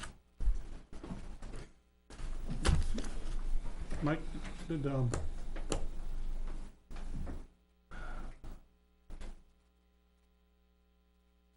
I don't know, have you, July 12th. do we need something in writing for you to request an extension for the we deadline? did, I We got submitted that, hand carried that a week or two ago. Yeah, the Okay. work session's on the 12th. Yes, work session's on 12th, So so that's it's 26th. 26th, yes. Bruce moves and I second that we continue the application to 7/26/18. July 26th. So, could you give these guys till the 11th to get their letter of requests in? And that way it would be here for the work session rather than make them do it in 1 week? Will that give Mike enough time to respond? Well, that'd give them I a know week what and a their half. issues- If I know we, what their issues are. if we had it by the 12th at the work session, he'd have it by the 12th. So by the 26th, he could respond to it. How about the 10th? To give us time to look at it before the work session. Okay, would that be all right with you? Greatly appreciated, thank you. Mike, just so you know, we may be discussing this application and we may be discussing their list at our work session on July 12th. I don't like to discuss things without the applicant knowing that. I will try to be in touch with you if I'm sure we will be. Okay. But I can just sit here, right? It's a public hearing. Well, the board can request extraneous Yes, we can. You can sit there in the testimony. back room with a little mouse. Clarification. No decision, but clarification. Mr. Chairman, is it your intention that we will be voting on this on the 26th? My intention? Is it your expectation? I have no clue. I haven't looked at the plans yet.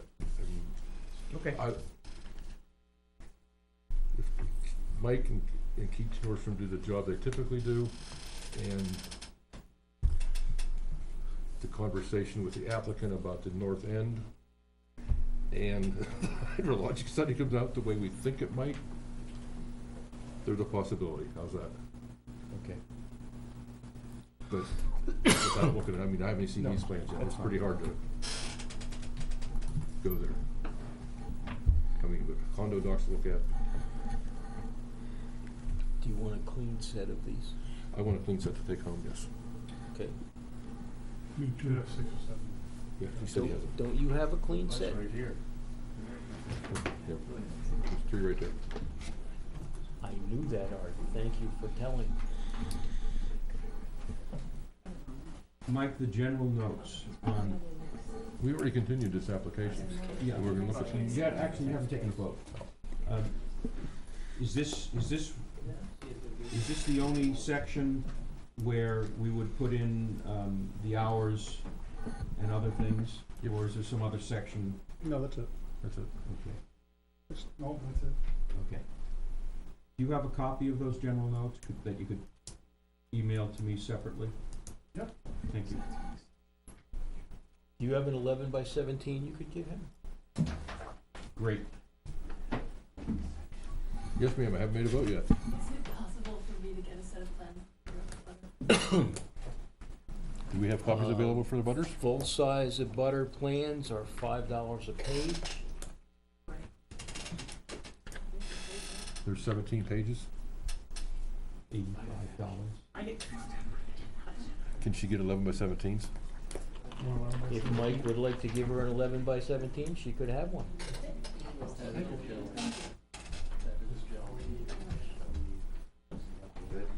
Further discussion? All in favor? Aye. Aye. It's all open. Thank you. Thank you for your time. Mr. Kirk, it's not the meeting's over. I just wanted to thank you for your 17 terms in the House. The meeting is not over. The next item on the agenda is. Oh my God, the whole thing? No, just one. Mike, you need one. These are multiples, right? These are copies. Yeah. Okay. Thanks, Mike.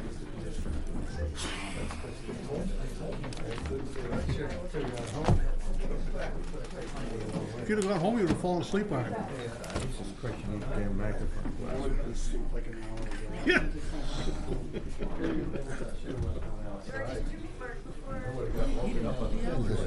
Yeah, sure, since the traffic leaving, what about the?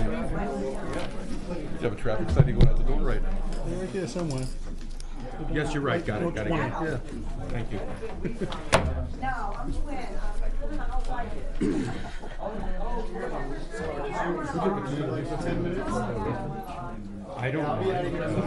I don't think the general public will mind, so I just the only guy who's gonna mind is Art. Well, Art, I'm gonna take a 5-minute recess. I'm glad to get out of the seat. Think of the reason why. I don't know why I sat there that long. I should have got up and moved. I've got some personal things that I need to do, and It's a big time. I won't have enough time to do my job well if I were to do it. So it's, you know, there are different ways to do things, as I'm sure you know in your business. Some guys cut corners, you know, they meet the technical requirements, but you would say to yourself, I'm not gonna do business with him again. In the same sense, there are some people in the legislature who slough off. Many don't even come, and you've been reading the newspaper. Yeah. Why a guy would run and then I'm not sure. anyway, but there are other people, there are probably 100 of them, where this is a consuming passion, and the quality of the work, the effort that they put in, the sincerity of different levels of ability, different talents, different experiences, is exceptional. And I'm one of those people. When I do a job, I don't do it unless I know that I have the time and the ability to do it well. So I wouldn't, I'd be giving, 60% of capacity.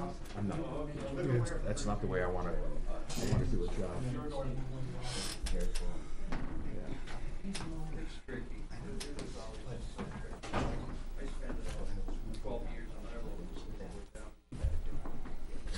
It didn't even take 3 hours to get to that. That's a lengthy one.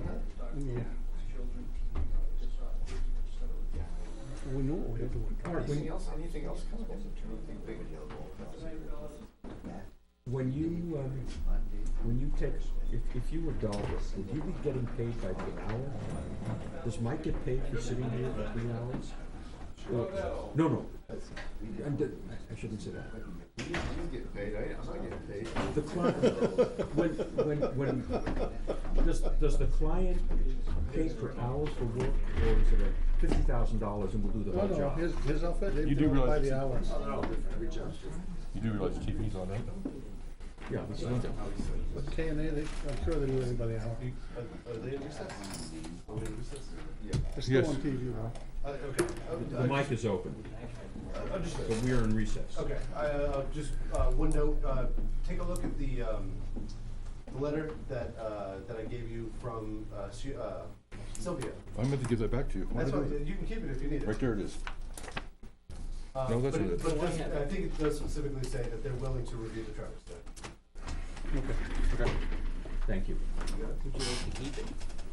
I was gonna give it back to him. Oh. And you can keep it if you need it. I can make more. I got an email too, so. Give it to the gentleman. Thank you. We're doing Barton now? Yes. Do you have a deed, Art? What's that? Do you have a deed to the town? Yeah, I do. Okay, good. In that case,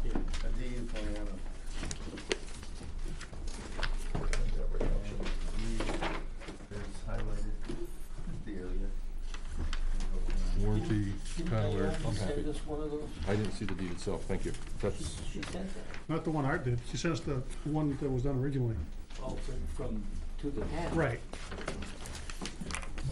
Oh, so Okay. she sent it to you, right? The next item on the agenda is a lot line adjustment between Stephen Barton and the town of Weare on tax map 402, lot 31, and a discontinued hammerhead on Pine Hill Road. Wasn't that the subject of a zoning, of an art warrant? Yeah, Yes, it it was. was. It was. I make a motion we accept the application as complete. Do you have a second? Can I, well, I'll second it. Discussion. All in favor? Aye. I'm gonna make a motion, we grant a waiver for contour soils and wetlands. I'll second that. Wait a second.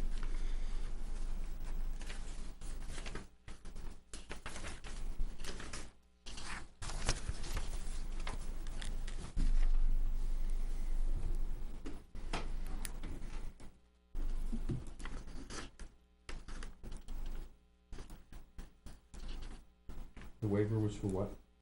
I forgot. Contour soils and wetlands. Yes.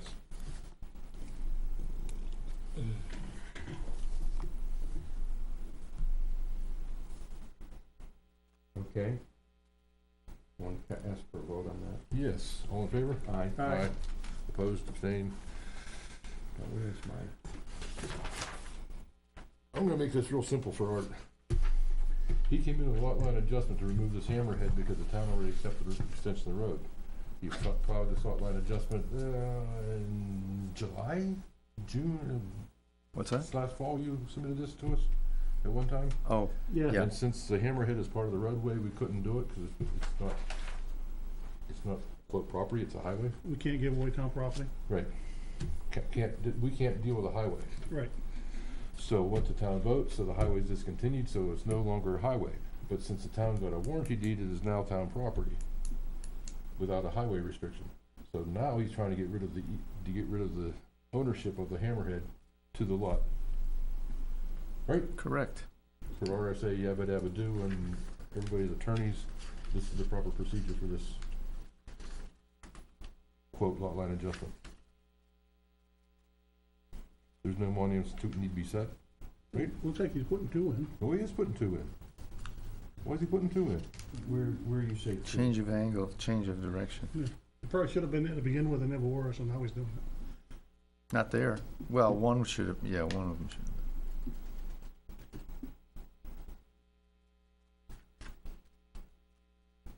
Well, that's too bad.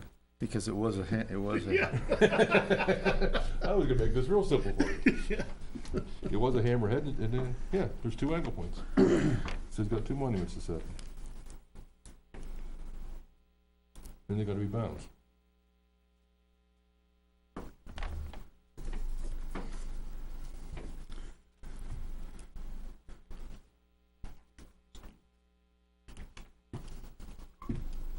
So does he have a deed prepared to give to the selectmen for the selectmen to sign? Oh, I don't care about that. I wanna make sure the town got a warranty deed of the Pine Hill Road. Naomi sent us that. Right? I didn't see it. You did. Yes, you did. You commented on it, didn't you? Yeah, Naomi did send us that. Yeah. She sent it after I sent the email to Art. Yeah, Okay. Yes. and Never since it's mind. already been but you given might not back, have read it. You did get I it. think all he's gotta do is file the Mylar, and it's done. No, the selectmen need to sign a deed for that little 50-50 square to Steve Barton. Yes. Okay. And the easement.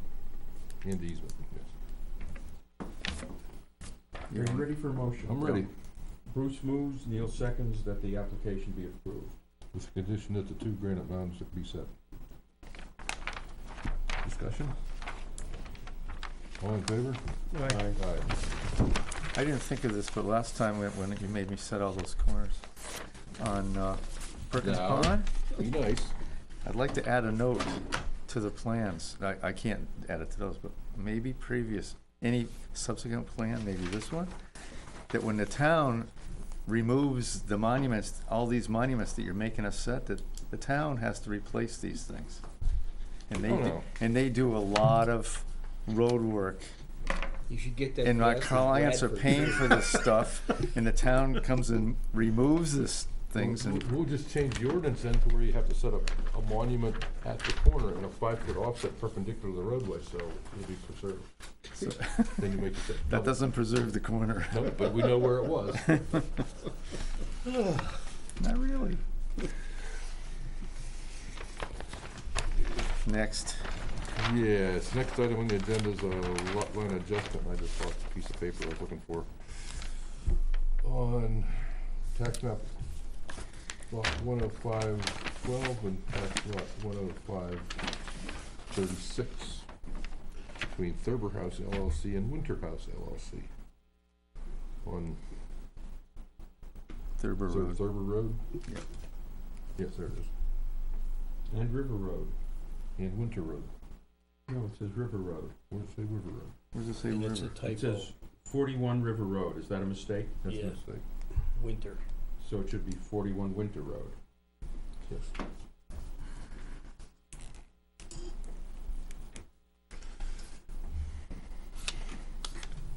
You want me to start in?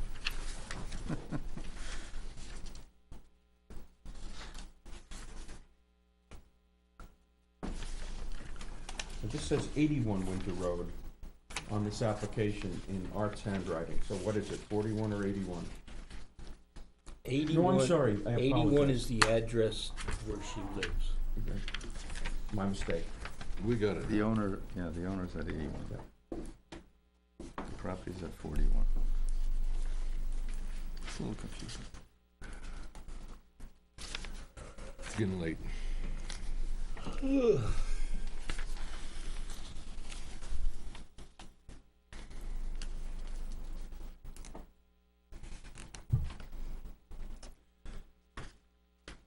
Okay.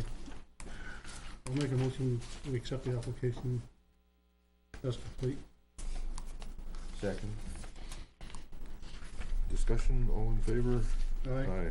Aye. You gonna do the waivers again, Craig? Yeah, I'll do the waiver for the soils. Wetlands. Contours. Yeah, I'll do this waiver for soils, wetlands, and contours. I'll second.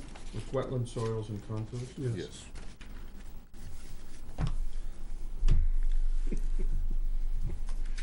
All right, what are you trying to do? Gonna get a legal opinion. No laughing.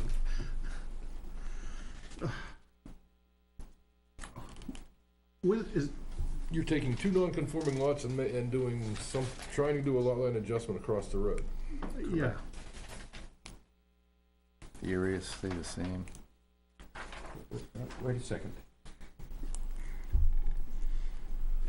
Both roads are private.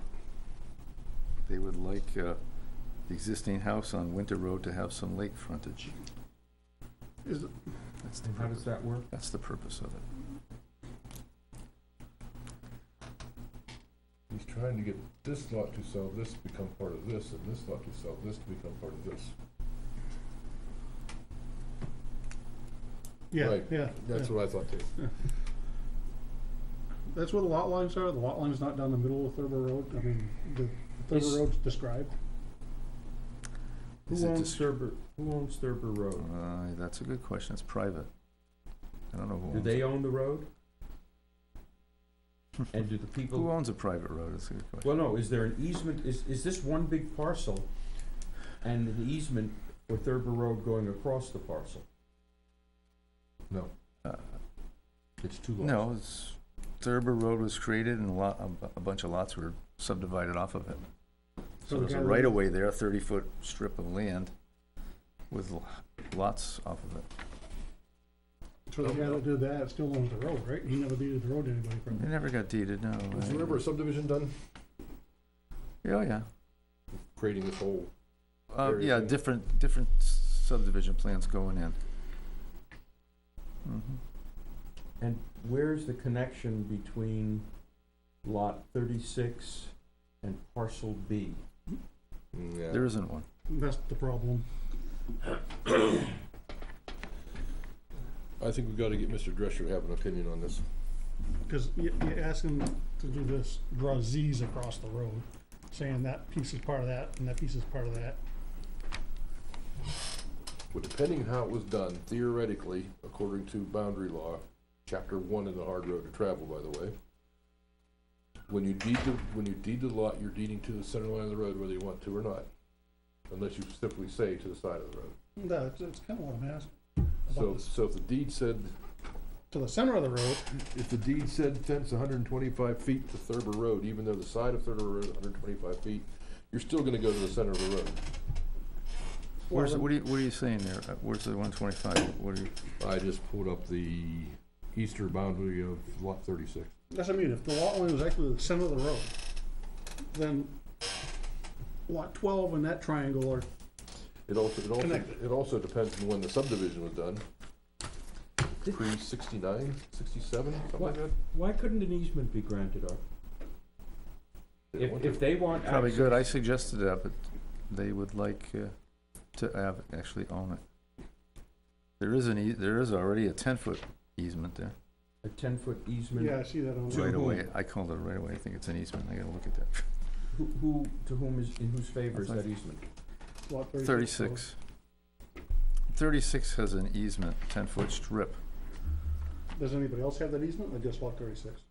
just lot 36, yeah. So is that an easement for people, cars, anything? Probably access to the beach. You're not gonna get a car down there too easily. but, Just just access for- to the lake. Just for access, so they can walk down there, I suppose. Doesn't say. Motorcycle? It doesn't say. It says, I don't have that with me. I don't know exactly what it says. A lot of these easements, they'll just say for access, Right. and it's open, that's really open for interpretation. I just had a seminar yesterday, and we were talking about that. Tell me what the Lake Access. Forest frontage looks like along lot 12 as it now exists. What do you mean, what's it look like? Is it a sandy beach? Is it a rocky Along, cliff? well, there's a dock there, you can see there's a dock. Is it a sandy beach? I think there might be some sand That's along right there, near but the- it's, That's right near the sliding board, isn't it? But what's, Isn't there a sliding board out in the lake right there? how about No. parcel B, the frontage of Yeah. parcel B on the lake? Is that swimmable? Is that rocks? I mean, what is it? swimmable. Oh, yes, definitely swimmable. Oh, yeah. It's not marsh, I mean, it's, that's the front, that's the water. The lake has a bunch of rocks right there anyway, isn't it? Like, Well, there's a bunch of lakes just up the way, there's a whole bunch of rocks. yeah, As you go this way, the frontage along here is all really rocky. yeah, Bruce, Here, there's probably some rocks under the water there, it's rocky along this shore. Yeah, it's like- let's assume that 'Cause Bruce it's in is a creek. correct for the moment, that these lots really run to the center of the road. So these two lots are abutting each other. Oh, yeah. Okay, legally, I mean, because they own to the center of the road, despite the fact that you don't show that. Even if you did that, I assume that this marker over here, if you draw a perpendicular line, there would be no abutting between this parcel and this parcel. In other words. That's true. So, And you don't go perpendicular, you go extension. That's true. It's only 7 feet. that was. Because I retain the 200 feet of frontage there, I don't want to make it non-conforming Private road, I mean, for lot 12. What's that? so it's 7 feet? 7 feet of frontage. yeah, 7.87 or something, I think I could read. So they have an easement on part of it. Well, I gotta tell you, if this doesn't violate the spirit of the ordinance, I don't know what does. I didn't say it was any good, Neil. I mean, for creative thinking, the kid gets an A. How does it violate the, These are bizarre shaped lots that were just not contemplated by the ordinance. I think we need to figure out first if the lot line's in the middle of the road or where it's going. But even if it is in the middle of the road. Well, this one would be okay, then this one he needs to do something With with 7 still. feet? I said he needs to do something with it still. It's not, he's still gotta do something with it to make him a butt. I think they go to a butt somehow. I can't do that. You can't make Not it and a keep, not and keep 200 feet of frontage for 12. Why do you want 200 feet of frontage? Who cares if you got 200 feet of frontage? Don't I need 200 feet? You Oh, don't, yes. you don't have it in 36. Well, I have it, yeah, you're right. But he's. Well, the frontage for the other lot is 36 is 184. I'm using that as, The frontage on Winter Road. yeah. You get the frontage. That's the frontage that was created, I mean, It's a private road, there really is no frontage anyway. Why do we wanna If make the lot these, line's in the middle of the road, there's no frontage. why do you wanna make this less conforming? I don't want to, Oh, okay. but I think since we accept the application complete, we've got 3 choices here, as we all I know. think we need legal review. I think we need a legal review. well, I mean, there are properties that are owned across the road. Of course, they're pre-existing, but here we're creating it, so What do I you guess mean they're. well, there are deeds that are Oh, deeded across roads, you know, so you have one parcel and it goes across Oh, the yeah, road, yeah, comes but- back across. But those don't even come close to touching. They're not even directly across the road from each other. No. But you can always walk across the street and take a right and walk, I mean, that and take a left and you're on the. right away. I mean, there isn't even a road there. I mean, the road's in parcel A. Yeah, well, there's another whole problem. I saw that. This little neighborhood goes, and the well's out in the middle of the right of way. Yeah, I don't know if you noticed that. No, I didn't see The that. well to this lot 12 Oh, yeah, is I out see in the- that now. It's out in the, it's beside out, the driveway. it's out there. The neighbor's well is out there too, the house before it. And I don't think it's to the, I mean, the way the original subdivision plan was, it was, they created this right of way with 30-foot right of way with lots off of it, so saying it's to the middle of the road is a far stretch, I'd say. It was never deeded to them, well, It was never deeded to anybody. I guess you could say, look, it's a private road, I mean, I don't know what the, maybe, I don't know what the law is possibly on, it's a deeded road, but nobody owns it. Maybe they all, Somebody owned it. after a fact, that they should all own to the middle of the road. Well, yeah, I mean, Maybe it reverts, after this many years, it's never gonna be, because the guy. it can't become a town road, it's only 30 feet wide. The guy that So sold the technically- lots off, he essentially retained the road, and it never went anywhere, so his His rights have probably gone away, I mean, anyway, I don't know what the, I don't know. When you deed a road, when you deed a lot, whether it's Brookshire or Thurber Road, when you say 200 feet to Eleanor Way, the court assumes you mean the center line of the road, unless stated otherwise.